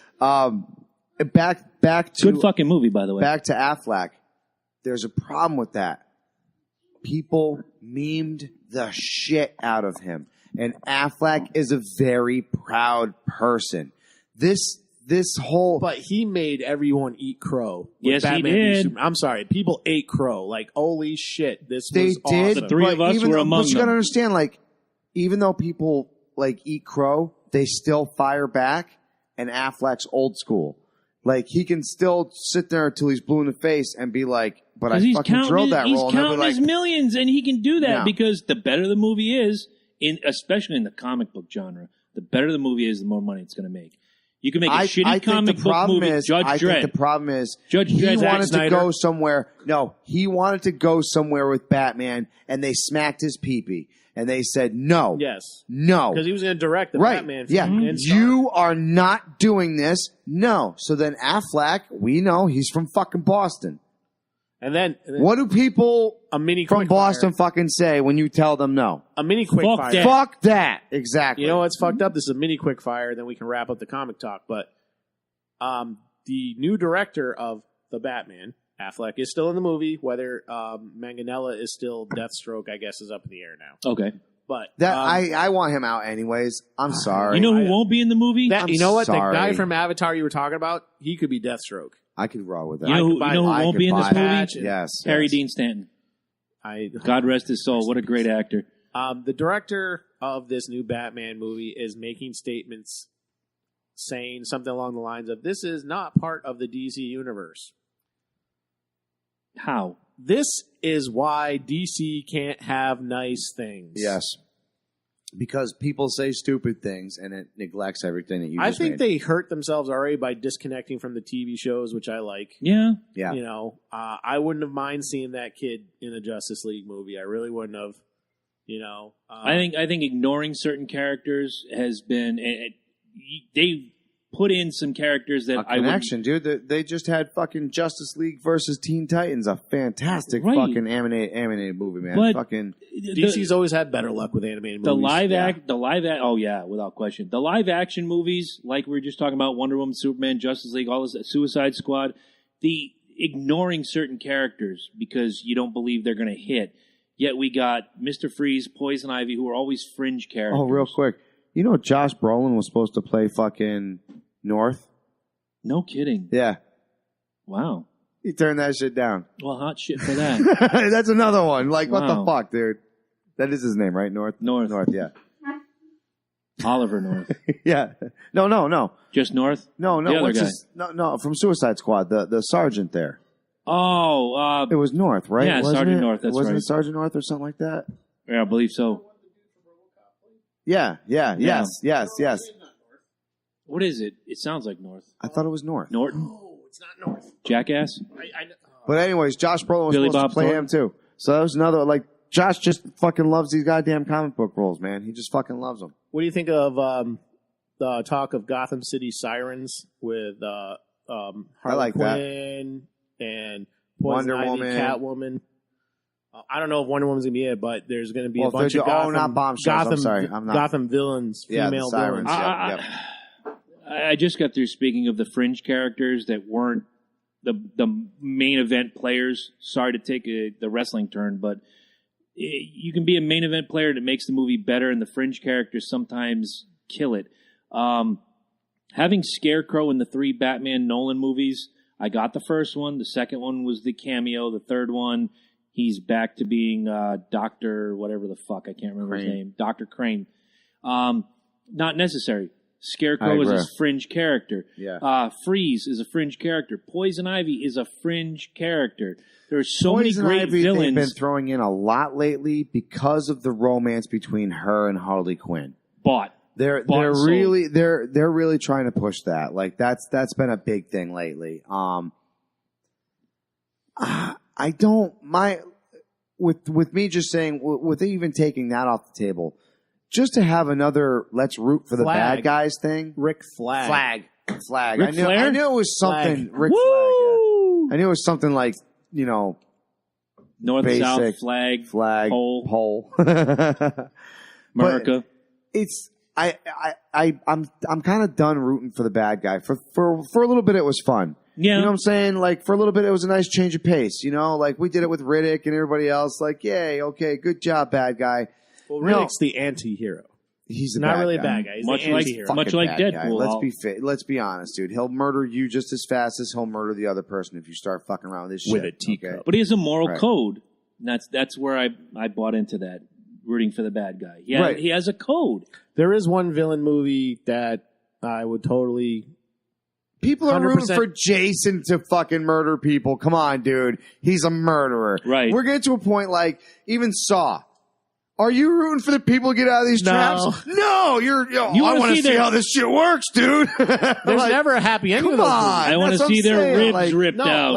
I think it's about time we start stopping this fucking bullshit. Let's go back to fucking rooting for the heroes again. I know, I would love to see a really great Venom movie. You got to admit that. Yeah. If it's done right. And then lead to Carnage. If it's done right. And then anti-Venom. Then oh my God, that would just be fucking... Yeah, I'd jizz. If that ever happened, absolutely. I'd jizz. Now that we got that information. There'd be so much, you might as well just watch a brand new fucking Godzilla versus King Kong. It'd be CG like fuck, man. Can't wait. Your face would be twisted by the time you came out of that movie. It would be like fucking, be like when you saw that shit from, what is it, The Ring. The Ring, oh shit. Your face. Talk about a shitty sequel I know. so much hope for. I love The Ring. The best Hulk of all is still Lou Ferrigno. Forever. He's the last physical actor that will ever play that role. And he will be the bestest forever. He's got to be. He's still the voice of the He's got to be. He gets bigger and bigger in the fucking comics, dude. Yep. He used to be like Ferrigno. Yeah. When they first started drawing him, he wasn't this huge... he was Hulk. He was big. But he wasn't like... Dude, Talk your comics for a minute. I'll be dude's right like a back. fucking front side of a bus, man. Come on. Actually, the front side, the back side, the whole side. The whole fucking bus. There's a side conversation that we can both have. Dead by Daylight. Ooh, yes. Dead by Daylight versus the wonderful Friday the 13th game we've been playing. Actually, I'm with you on the... I love the retro of Friday the 13th. I love it.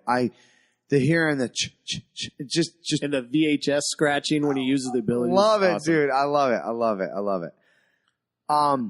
That being said, you're getting murdered. I start the game off and it's like you get to the cutscene and you're like, shit! I'm not Jason. I gotta say, I've been playing. I was playing right before coming to the Valhalla Studios today, and I successfully knocked off his mask today. So I was happy. Trying to get up there in levels. Still have not got a single goddamn Pamela tape. Yeah, me either. I'm on a. Actually, I'll send you a link. I'm on a group on Facebook that talks about the game. And everyone's asking, like, what level were you in a Pamela tape? And I'm always like, they don't exist. It's a lie. But then I see these videos of people finding them. Like, I haven't found a single one. They say they're in the drawers. And they're like, oh, your luck's got to be really high. I perked the shit out of my luck, and I'm still not getting any of them. Oh, you got to find them during the game. Yeah, they're in the drawers. Oh, okay. All right. But people say, like, oh, I was level this and I got it. But then I saw one guy say, I was level 5 and I got one. And it's like totally random. And there are some games, I guess, that generate. There's some games that generate, I guess. This is from Ilphonic that says they just don't, or Gun Media rather, they just don't appear. So, that being said, in case y'all didn't know, Dead by Daylight is a game where it's a smaller map. Right. Very similar. Right. But you have different objectives, and you actually have a better survival rate. And the thing I do like is Jason has a sensibility. And yes, I know you can mask his sense, but eventually it kicks up. You know what I'm saying? And Dead by Daylight, there is no sense. Like, you really have to pay attention. Each of the killers have their own abilities. Right. You know, like there's one that's constantly cloaked, but the kicker is you got to uncloak before you can kill someone. Right. You know, I was just getting into that, and they have, I guess, acquired the Halloween and the Texas Chainsaw Massacre license, so you can play, and Bill from Left 4 Dead. Yes, Left 4 Dead. Yes. Bill from Left 4 Dead is in the game. So I was gonna say, he was. I saw him getting skewered the other day. Yep. And I was like, why do I know him? It's Bill. Like, oh my God! Yeah. Bill died, and he got sent to Dead by Daylight. That is funny. Well, ain't that That's about a fucking bitch. awesome. I like the fact that you have these licensed killers coming in. I do. Now, who do we see next? I don't know. It's got to be Freddy. As I'm thinking, There's Freddy. got to be Freddy. There's got to be Pinhead. Pinhead would be great. I could do a Pinhead. I could see a Pinhead. I'd love to see a Chucky, dude. Or, I always thought Chucky was like not the worst Chucky, of the worst. If not Chucky, you remember the fucking the Terror of Trilogy, the Trilogy of Terror with the fucking witch doctor with the fucking knife on it.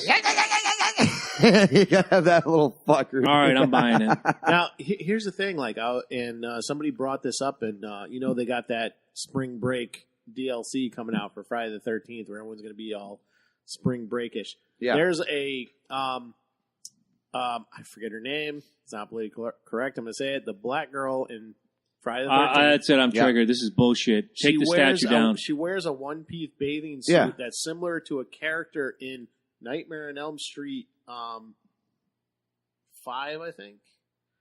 Same exact bathing suit. So they do these little nods to the other horror movies in the game. Right. You know, and gotta ask, what do you think of Chad's Speedo? We're going back to Chad. Dude, it's all about Chad. I love it. It's totally Chad. You see him walk up, and all the girls are like, it's like, yeah, that's Chad. Yeah, he's gonna do the Chad face if he blows it in you, dude. I can't wait to use Chad in the Speedo. That's yes. Are you gonna do the Chad watch face? Him fucking run that? away? Are you gonna do the Chad face? When I'm scared. The entire game. Dead by Daylight has more jump scares, especially fucking. I think it's creepier. I like that it's a little more fast paced. Oh, it scares. Yeah. I like the simplicity of the game. Like Friday the 13th, when you break it down, is kind of complicated. You know, got to get the keys, got to get the gas. Yeah. Dead by Daylight, and you got to be quiet. Like you got to be really fucking slow about it. Like that's what people don't get. Like if you're running around, you're gonna die. Right. And I tell that to people all the time. Like I see somebody running by me, I'm like, "You're dead." And I'm like, Dead by Daylight.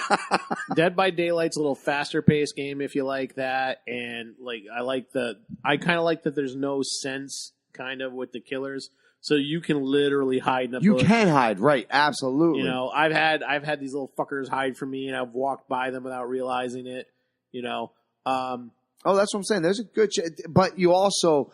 That being said, there's ravens that will give away your position. There's other things that, if people are really paying attention to the surroundings, they can find you. Like, I gotta ask you, though, have you played, I forget his name, but that Japanese doctor, Electro dude. fucking Oh, my guy. God. He is somebody great. Was amazing at him, and I was just like, I'm never playing this He's again fucking against insane. you. Like, some of the special abilities with the new killers, they're like, learning from the old ones, and it's like there's so much better. Yes. Like there's already a chainsaw killer initially, but Leatherface's chainsaw is a little bit better because it runs longer. Yeah, you turn it up and then he charges forward. Right, exactly. Which is classic Leatherface. So right, exactly.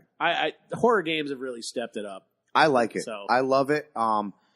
Originally we had. I mean, you had to have PlayStation back in the day. Yeah. Did you ever play fucking Resident Evil?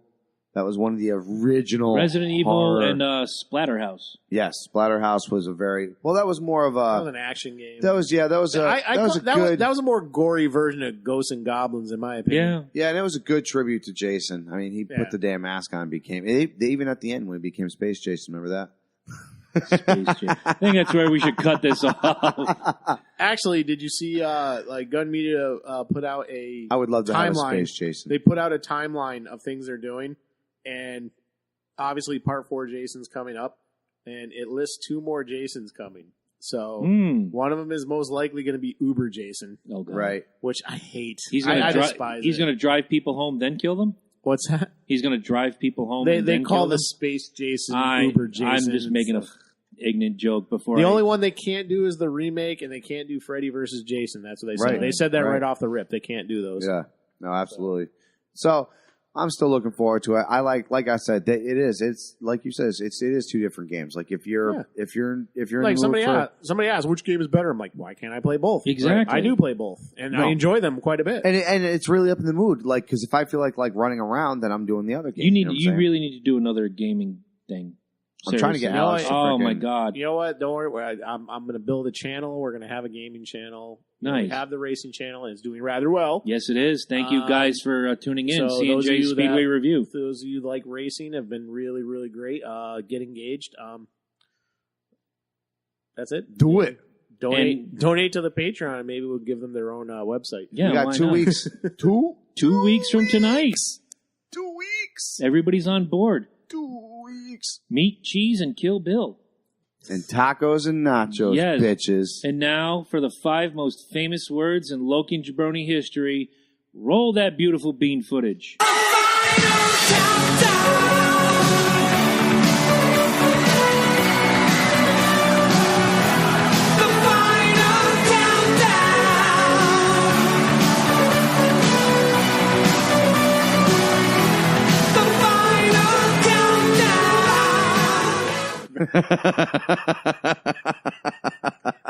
I'm just letting it roll. Go ahead, guys. Frank the Bane! Frank the He Bane. was masturbating! All over it. Have you seen my baseball? It's there. All right. Guys, I know it's been squirted from a Pepe. It's been an interesting week. Mentioned earlier, we lost Harry Dean Stanton. Shit, that's my Pepe. Great actor. The racing world, which we'll talk about Wednesday night on the C&J Speedway review, the racing world lost Teddy Christopher, which, pretty tragic. He was a local boy, but he did a lot of things on a national level. Guys like Tony Stewart, Martin Truex Jr., Brad Keselowski all raced against him. Tragic to see him go down. Last Sunday, he scored his 99th win, and on the way to a track this weekend, unfortunately lost his life in a plane crash. So, hats off and hearts go out to the Christopher family. And yesterday, broke my fucking heart in the grocery store. My little gimmick phone went off, and it was somebody texting me that we lost a great person in the wrestling world, Bobby the Brain Heenan. Yes. You were supposed to hate him, but you loved him. There's not anybody I've ever met that loved wrestling, worked in wrestling, or even saw wrestling on television who didn't say, always loved the Brain, man. Always loved the Brain. You know what? It makes me think. Remember how Bob Backlund, he sat here in this very studio and he told us that he would always, take the dives, do this, that, and the other thing just to help the other guy get up. Heenan was the same thing. If you had beef with Bobby the Brain Heenan on screen, yep, that made you. Mm-hmm. You know what? We'll say the wrestler who should now be named that didn't. Well, no, not the one I'm not supposed to be named. Right, the other one that didn't slam on there at Giant WrestleMania 3. A good chunk of his popularity in the 80s and 90s was because of that feud with Bobby the Brain Heenan. It was beautiful. You loved it. You can go back to their AWA days, and that's why Heenan made the jump after He Who Shall Not Be Named #1 made the jump. He was like, I want him. And anybody who brings with him, that's who I'm going to face. Exactly. So, being big wrestling fans, I made the top 10 list of wrestlers who will universally be missed, no matter, wrestlers die every day, people die every day. We talked about death earlier. These 10 will always be missed for one reason or another. My honorable mention goes to He Who Shall Not Be Named #2. Just kidding. I had to throw an honorable mention out there, and Ed gave me the idea. So, fuck He Who Shall Not Be Named #2. Number 10 is Brian Pillman. Where that guy could have gone. Without that, he died of a heart attack at 35 in 1997. He was just taking off at that point, too. Oh, he was hotter than the face of the sun. I remember saying to myself, why? Like, I don't see the image. And then it's like, if you go back and you really watch him going up until the point where he got to the WWF or WWE, but at that time, you were like, wow. The loose cannon gimmick was really, really groundbreaking at that time. That's what I'm saying. And so many people, and Austin being now. side by side, former partners, but they're feeding off each other. One is the anti-hero who will beat up his boss. The other is the guy who just doesn't give a fuck in Brian Pillman. Yeah. And they worked so well against each other, it's hard to ever imagine. Even in 97 when they were doing this, they were partners 3 years ago. Yep. You can't picture it. Number 9, one of my favorites in my teen years, although I never wore his gear and outwardly cheered for him. I always loved him. Big Boss Man. What a big 350-pound guy. He's dead? Yes, 2004. I didn't even know that. Heart attack. Yep. Ooh, that's sad. He was dynamic. Yeah. He was like one of the coolest wrestlers in the video games too. Heck like, yes. All you had to do was hit A B. Boss Man I Slam. think it was like Boss A Man B, Slam, and then yeah. you do the cartwheel. And it's like that's all I could. That's all I could get to work in that game. I'm like, I just did that over and over again. Absolutely. Number 8, we just mentioned him, Bobby the Brain Heenan. He's only been gone a day or two, but man, I've been watching tributes all day. ESPN did a spot on him this morning on I was going to Sports say, Center. yeah, when you're on ESPN, that says something. We should say it too. He was like a cancer survivor too. Like He had part of his jaw taken off. The part that made him famous got removed, and he was still brave enough to get up for the Hall of Fame, and he just he said, And that was at the beginning stages. He was up till last year doing autograph signings with parts of his jaw taken off. He couldn't speak, but he would write his little one-liners as you got your autograph. Like Mike could walk up with his Red Sox hat or whatever, and he would just look at you for a minute, and he would write some one-liner that is an insult, but it's not meant to be. Only it's you Bobby would the know. Brain Heenan. Only you would know. You'd be like, the Weasel. yeah, thanks Something for the wearing the Weasel Red would Sox hat. Glad to see we could bring out the homosexual population, Bobby Heenan. You would just look at it and you would laugh and go, all right, Brain, you got me. It was one of those managers that during those little segments, he would just grab the microphone and he would outshine the wrestler half the time. Oh, yeah. Oh, absolutely. Without it was question. great. For my friends in Texas, number 7, pick a Von Erich.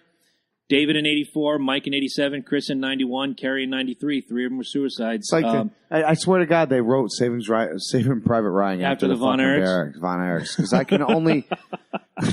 Your other son's dead. Your other son's dead. Hey, your other son's dead. Oh my God, your other son's dead. By this point, like, who's the one who goes and knocks on the door to let Mama fucking Von Erich know? Like, I mean, seriously. For 3 of them, it was the referee / co-promoter, David Manning. Kerry was found by his father at his house. Dad, I'm going to go out and borrow your gun and do some shooting. All right, son, I know you're going to jail tomorrow, so here's my gun. Yeah. Wah, wah, wah. Boom. So I always like to say when I'm having a bad day, some days you're the gun, some days you're the Von Erich. Very true. Number 7, Mr. Perfect, Kurt Hennig, left us in 2003. 44. And left everything, because, man, his son could be so much better if he was still around, I think. The problem is he tries to be his father so bad. Don't. Or the company tries to push him. No, that's what I'm saying. And if he was still around, he would be like, please don't do that He to just came back recently, but he's in like a sort of enforcer badass role for The Miz. Yeah, we'll see. Yeah, again, We'll see. Jury's out. It's been a couple weeks. Number 5, Beast from the East, Bam Bam Bigelow. Yeah, I loved him. Drug Loved overdose him. in 2007. I didn't know he was dead either. Yeah. Oh, you're going to learn a lot. cow. We're getting to the nitty gritty of this list. Oh, yeah, if you don't know number 1 is dead, you're fired. We're going to bring Eric Mitchell in. That's all there is to it. You just want his belts. You You just want to hold his belts. Leave the computer. Take the cannoli. I'd pay taxes on this fucker. I'm not, Where's the cannoli? seriously, I get taxed on this shit. And you know what I say about taxation? Hit the button. Go ahead. Taxation is theft. It is. They should. Amen to that. Number 4, he was already past his prime, long retired, but man, I would love to have had him here on the show. Macho Man Randy Savage. It's not the same. Think of how an interview with him would be now, looking at the product now. It wasn't the same when he went to WCW, man.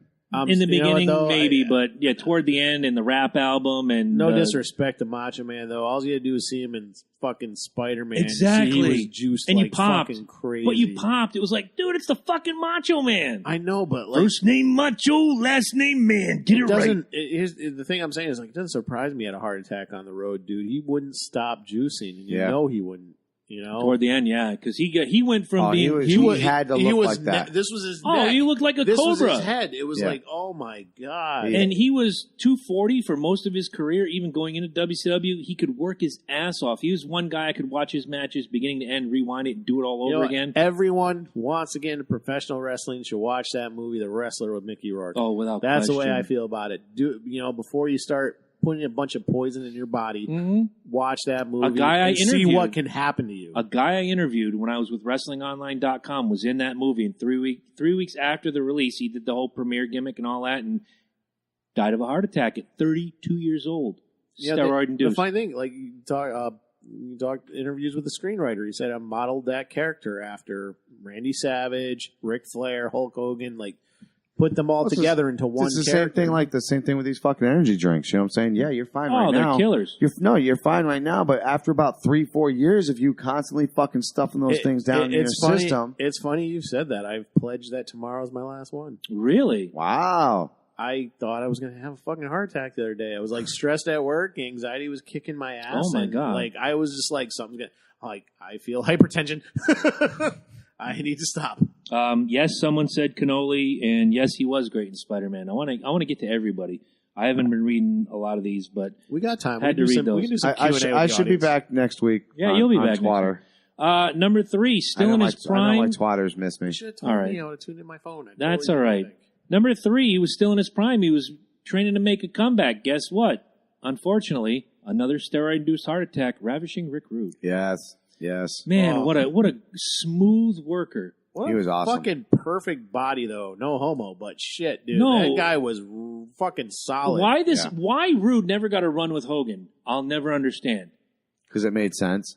And Hogan at that Back then, point yeah, was, doesn't work for me, brother. Yeah. Because you know what? As impressive as Hulk Hogan is, I like him. You put him next to Rick Rude, And he looks here's the silly. thing. Arms, Hogan, top down. Traps, same. Fuck, he's awesome. Legs, This section here, Nope. he's kind of Chunky. soft looking. You know, Yep. Not chunky, but he's soft looking. You Rude know? had 8-pack. Exactly. So just put him next to it. You know what? I probably wouldn't buy the leg drop and all that shit. Fucking Paul Wright said that. Yeah. He said that his wife was like, you know I love you, but anytime Lex Luger comes around, you just look like a big tub I of remember shit. him saying that on that DVD. Yeah, But I he just- was like Lex Right. Luger, dude. The He thing- sneezed and fucking muscles fucking popped for crying out The loud. thing, That was the thing with Hogan is about the emotion, the feeling, the Hulkamaniac. You Oh, know, yeah. someone with Luger or Rick Rude, It was it's body. the body, it's Yes. the performance. I don't think here's the thing. Like I said, I don't. You know who doesn't I get... can buy the big leg drop on a lot of people. I don't buy it with someone like Rick Rude. I think or I Lex just Luger. I think I just figured out why people fucking hate John Cena. I was just gonna reference John Cena because he's got. I was just gonna say he's got an He's got underrated the body and the he's abs, the work ethic. He but works he's well. just like that Hogan fucking eat your veggies, fucking do your that's why he fucking gets the hatred, I will man. definitely- I'll- definitely I buy like that. John Cena. So fuck y'all. Ange says if your phone isn't back next week, take the iPad or laptop for the twatter feed. And she wrote twatter, just so you know. So, amen. Thank you so much, Ange. You get one of these. You get the Jimmy Snuka, not the rock and roll. You know what that means? It means Gene Simmons is going to try to sue me. Fuck Gene. Number 2, on the day he was scheduled to win the WWF World Heavyweight title, we lost him to a heart attack. Eddie Guerrero in 2005. That was my man. He was on the dude. upswing. A lie, He beat a cheat, a A steal. steal. A lie, a cheat, a steal. That was Guerrero's second time up too, right? Wasn't Yeah. it? Like he Oh, had he got fired. a peak, came down, then came back up, didn't he? He was Yeah. I never amazing, followed dude. him, so I'm He was asking you, fucking so. amazing. Yeah, when he left WC, and I loved him in WCW. They did not know how to work him at all. Any of those guys, Malenko, Saturn, Guerrero, He Who Shall Not Be Named, those 4 when they left, they didn't know how to use They them. all came to WWE at the same time, but let me tell you, the one guy that fucking just took that shit by storm and just never let go was Eddie Guerrero, man. James, love good him, man. point. I have read Eddie Guerrero's book. It was published posthumously. He had finished it. A couple months later, he died, and then they released it. Great forward by Vince McMahon. The forward will have you in tears before you even open the book. Oh, I just want to say, a lot of people dog McMahon, but He cares. he does. He loves his people. There's a reason why he sent Scott Hall and Jake Roberts to rehab 10 times each. Right. There's a reason he reaches out to like superstar Billy Graham and all these guys when they have their liver transplants and tries to help them. People say, "Oh yeah, Vince McMahon is all about the money." Horseshit. Vince McMahon He's won- got a lot of money. Here's Yes. the thing. I'll agree with part of that. Vince McMahon is more corporate. He made the company public. Okay? Absolutely. But at the same time, going to the pressure of my father's son, Vince doesn't want to be the guy that's like, well, it was so much fucking better when your dad ran it. He doesn't want to be that guy.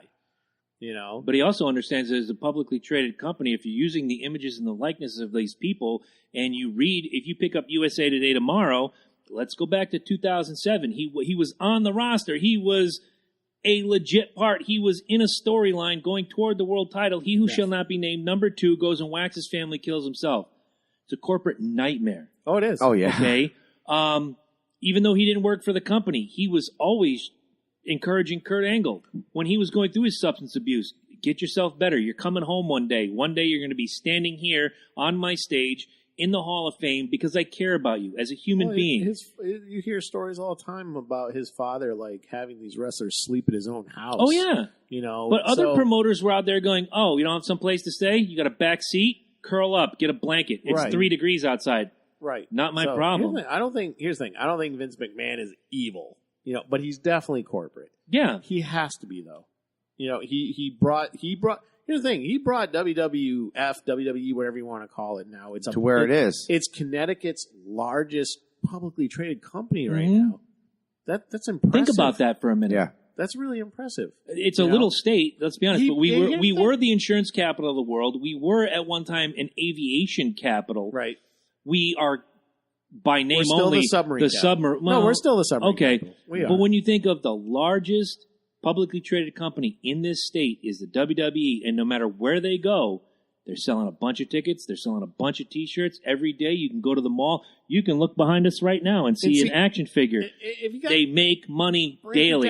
Break it down too. Vince McMahon's smart too. Instead of like being on TV, being like, "I'm not that guy. I'm not that guy. I'm going to embrace that guy." And he did that. He did that last week on television. First time in 4 years. He brought the company in WWE. He was about to fold in the 90s. Yeah, they're about to lose WCW. He's like, I'm going to embrace what everybody thinks about me. I'm going to put it on TV. I'm going to create the era of attitude. One of the best characters ever was Mr. McMahon. Now, there you go. We're meeting wrestlers at bars. You just think if he hadn't done that, we would be. If we met a wrestler, if we met a wrestler at a bar, it'd be because he was there because he was down on his luck. Hanging out with. Let's keep it real. You guys gonna be talking about this about TNA this way? No. Oh God, no. Are we talking about WCW this way? No. And because we're from the Northeast, there is a little bias because the WWF is a Northeast company, originally New York, then Stamford, Connecticut. We all fell for the WCW kick for a little bit. For a while. Absolutely, because that's where all they had the better wrestling. Yes, absolutely. The WWF had the better show. Right. If you guys ever have time, go on Netflix. Watch The Founder. It's about. I've been wanting to watch. It's about Ray Kroc, the founder of McDonald's, and you all know how McDonald's turns out, so it's not really a big spoiler. How do they turn out? I don't know, like $60 billion a year or something. Okay, just check. But so towards the end there, the actual real founders of McDonald's, which is a guy's named McDonald, he kind of scams them out of their whole company. He honestly does. Ray Kroc is an asshole. In every sense of the word, he's an asshole. But they ask him, why? We showed you everything. We showed you how to make the burgers. We showed you this, that, and the other thing. And Michael Keaton, as Ray Kroc, says, why didn't I just open my own restaurant? And he goes, because it wouldn't have worked. It's like, I didn't really want your process. I could make up my own process. I wanted the name. No, he wanted the name. He's like, there's something about that name, McDonald's. I wanted that name. It sounds, friendly. It sounds family. It sounds American. I wanted that name McDonald's. And, he's literally he's like, why'd you do it this way? We totally could have, worked it together. And he says to him, he's like, could you have done it the way I did it? And he's like, no, I couldn't. His father, Vince's father. Vince has that business mind that his father might not have had. Absolutely. That Ray Kroc has, but that the original founder of McDonald's Vince had the humanitarianism that he taught his son. I'm not saying he's inhumane. No. I get that, but whereas Vince Senior, and they're not Senior Junior for anybody who's listening. One is J, one is K. Vince Senior had the mindset to give you the best product. and he kept it very tight-knit, Northeast, Vince thought Maine bigger to Baltimore. Exactly. Vince Jr. thought, and I'll say Jr. for the sake of discussion, thought bigger than his father. Junior saw what his father had, and he looked at the other territories and said, we're better than them, we're better than them, Right. we might be better than them, let's go find out. His father still had that mentality, well, that's not my territory. Exactly. He had that handshake agreement. I will not compete with the Von Erichs. I won't compete with Vern Gagne. I won't go down to Crockett's area. Vince Jr. said, fuck that. It's a whole free open market. I'm going to go. We say it all the time. It's a free and open market. Right. But look at it this way, too. And Gary Wolf said on this show, those guys helped us get paid. Mm-hmm. Yes. So everybody benefited. You know, he said about Hulk Hogan in his whole thing, he made it a brand that they got paid. There's a reason ECW succeeded where others didn't. No, I'm not just going to point to the Northeast, but because, again, guys like Mick Foley, Vince McMahon, Hulk Hogan broke those doors open. Right. I don't remember, and as much as I love him, Ric Flair didn't break a lot of doors. Dusty Rhodes didn't break a lot of doors. Lex Luger, the Road Warriors did. Joe Laurinaitis, who was on our show, they broke open some doors. Yeah.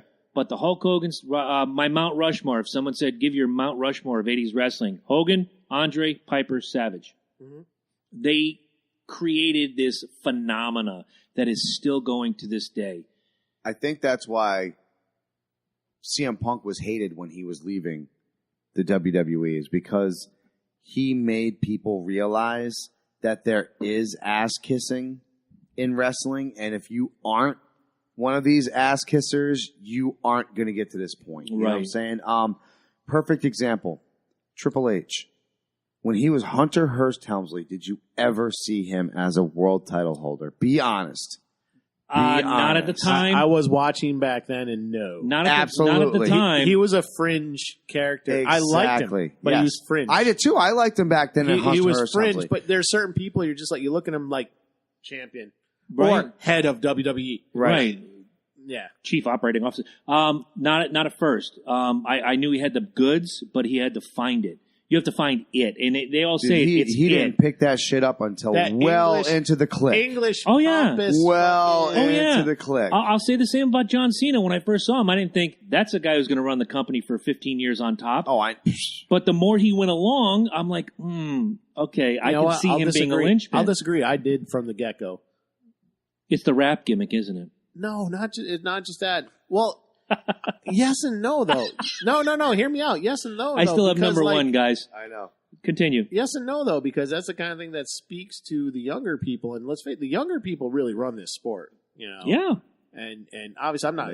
I don't watch as regularly as the rest of you guys, but like everyone sitting at this table, don't make a hill of beans. You know, it's the younger people that are going to watch for the next. 10 years. How you know John Cena has done it like it. I'm saying it with capital letters.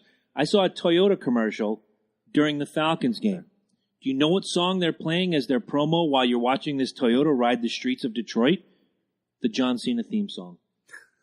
And you know what I'm doing while I'm watching this commercial? It's going, dun, dun, dun, dun. There's me. John Cena sucks. But why does he suck, though? Like, I got to ask. He doesn't suck, per se. He is a very good performer. He is a fantastic athlete. He played football. He's a power lifter. He's a worker. He's got the pedigree. There's anything but you know what? I won't take away from him.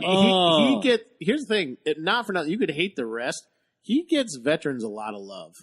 He gives everybody a lot of love. He gives everybody a lot of love. But can't take it away from him. He does, but he's always been big on. There was that one thing I know. We're gonna let you wrap this up real quick, just to tell you about how cool he is. If you ever saw that one thing, I think Ange tagged all of us in it. The behind the screen and all that. Oh my god! That just shows you what he does for people. He's done the most. Was it Make-A-Wish? Yeah. He's done the most Make-A-Wish. Look, you could take second, third, and fourth, and they still won't add up to him. Like that's when Chris Burns sits in his chair at home or goes to an arena and screams "John Cena sucks," it's not directed at John Cena the man or the performer.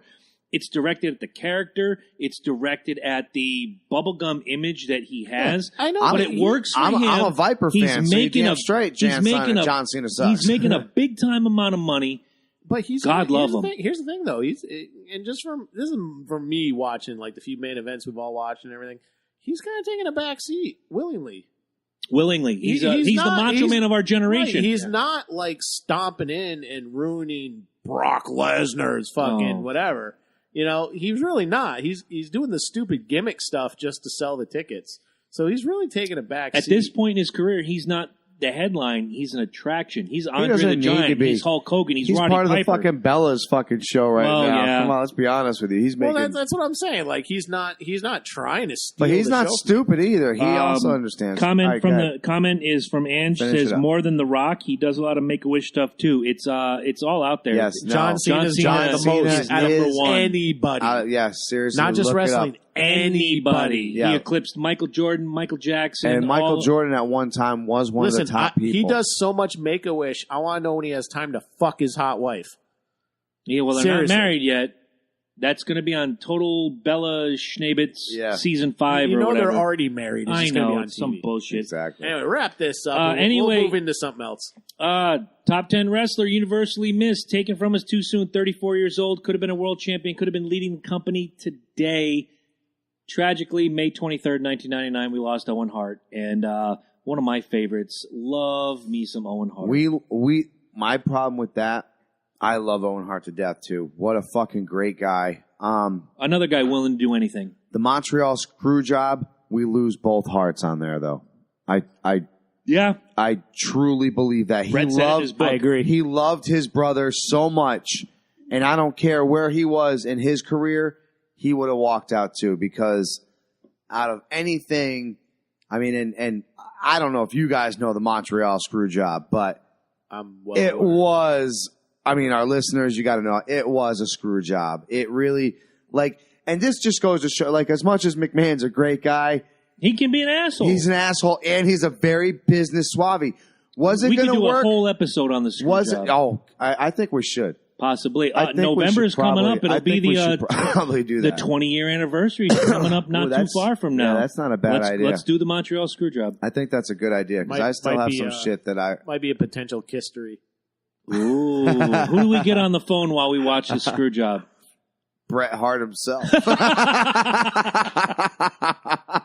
I wonder if he'd answer the phone. Yeah, sure. Did you? All right, real quick, before we get into the whole wrap up here, did you guys hear that they actually did meet behind stage, and he was like, "Look, I'm so sorry." Bret literally punched him. McMahon, yeah. Yeah, and the people It's said, documented. Yeah, he flew. Yeah. He flew 6 feet The in the corporate air. story is, I let Bret punch me because I owed that to him. Horseshit. That dude No. knocked you the fuck out. He was. I wouldn't want to get punched by any of you guys. They pull their punches, but I'm not. No. Or Matt. Well, some of them. Yeah, Some of them probably couldn't hit a pillow and make it dent. I won't let any of them punch me. But I get where you're going with that. I'd get hit by Test. Now you would, yeah. You wouldn't get hurt too bad now, would you? By the way, Tess is dead. Just letting you know. I let Bailey kick my ass. I let Alexa Bliss probably punch me in the mouth. This is something about Bailey. I let her kick my Oh, ass. why? I don't know. There's just Oh. something. I like that happy, bouncy She shit. likes that punky. Ye- He likes that punky. yeah, the Punky Brewster I do. gimmick. I fucking love the fuck out of her. Guys, real quick, don't forget, if you're going to shop on Amazon, go to www.lokiandjabroni.com, click our Amazon link. We also have WWE, Mars Hydro, King Cooler, all sorts of great affiliate links that you can get great deals on, and those companies will kick back just a little bit to our show. No hidden fees, no extra charges, same great shopping you do all the time. If you want to donate to the Loki and Jabroni Show, C&J Speedway Review, Loki's Gaming Gimmick. They like seeing that shit too. Affiliates you are- like seeing our little title pop If up. you are into fantasy football, go to www.lokiandjabroni.com/football. Check out this company. Get all the stats. Sign up, subscribe. Get an edge on everybody in your fantasy football game. Wow, there you go. Just don't start Edelman. Yeah, right? Fuck you. No, fuck Edelman. Fuck Cutler, too. Fuck Springer. No, that one I'm allowing that Springer. Hey, at least you didn't have Fuck Casey. Cutler. I'm not. At least you didn't have Casey Keenan.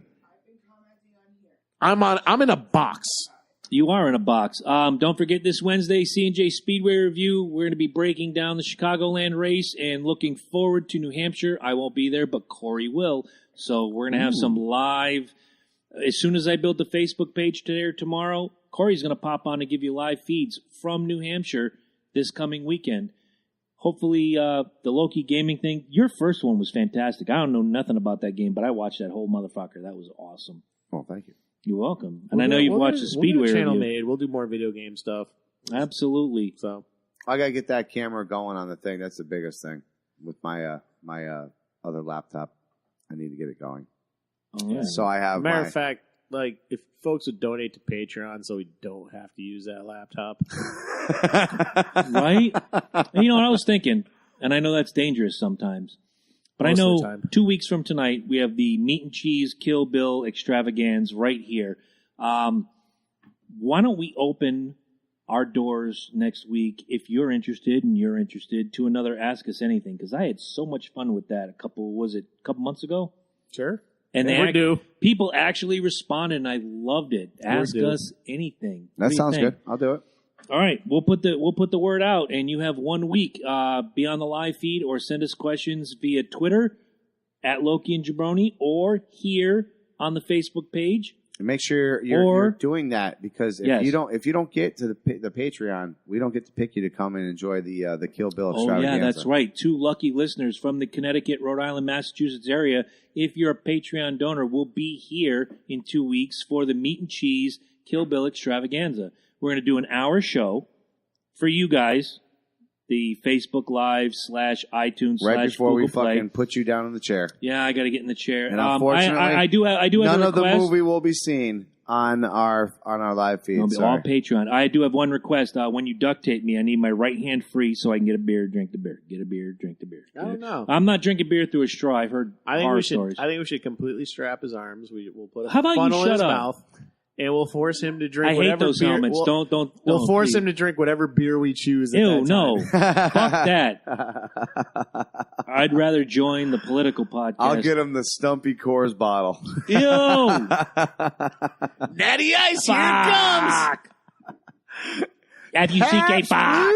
Ribbon. We'll finish him off with Keystone, and his face will just dissolve like Raiders. Great, so I'll be on the floor, Chris Farley style, puking up blue foam. There it gets it. Fantastic. Hi, neighbor. Hi, neighbor. Want a shitty beer? And to quote, In their defense, Narragansett makes some great side beers, but the main beer still sucks. What? The main Narragonsett beer. Oh, we'll have to sucks. agree to disagree. Don't we always? Never. Horse shit. Horse shit. All right, folks, have a wonderful night. Are we Patreoning? We can Patreon. Let's Patreon for 20 minutes. We're Patreon. Patreon. Let's do it. I'm going to go smoke first. You do what you got to do. Good, because we got to wait for the live feed to process anyway. See? Rock and roll. Mana, mana. Do, do, do, do, do. Got beans in my pants. Pork and beans. And a Frank. Frank and Bain. Frank and beans. He was masturbating.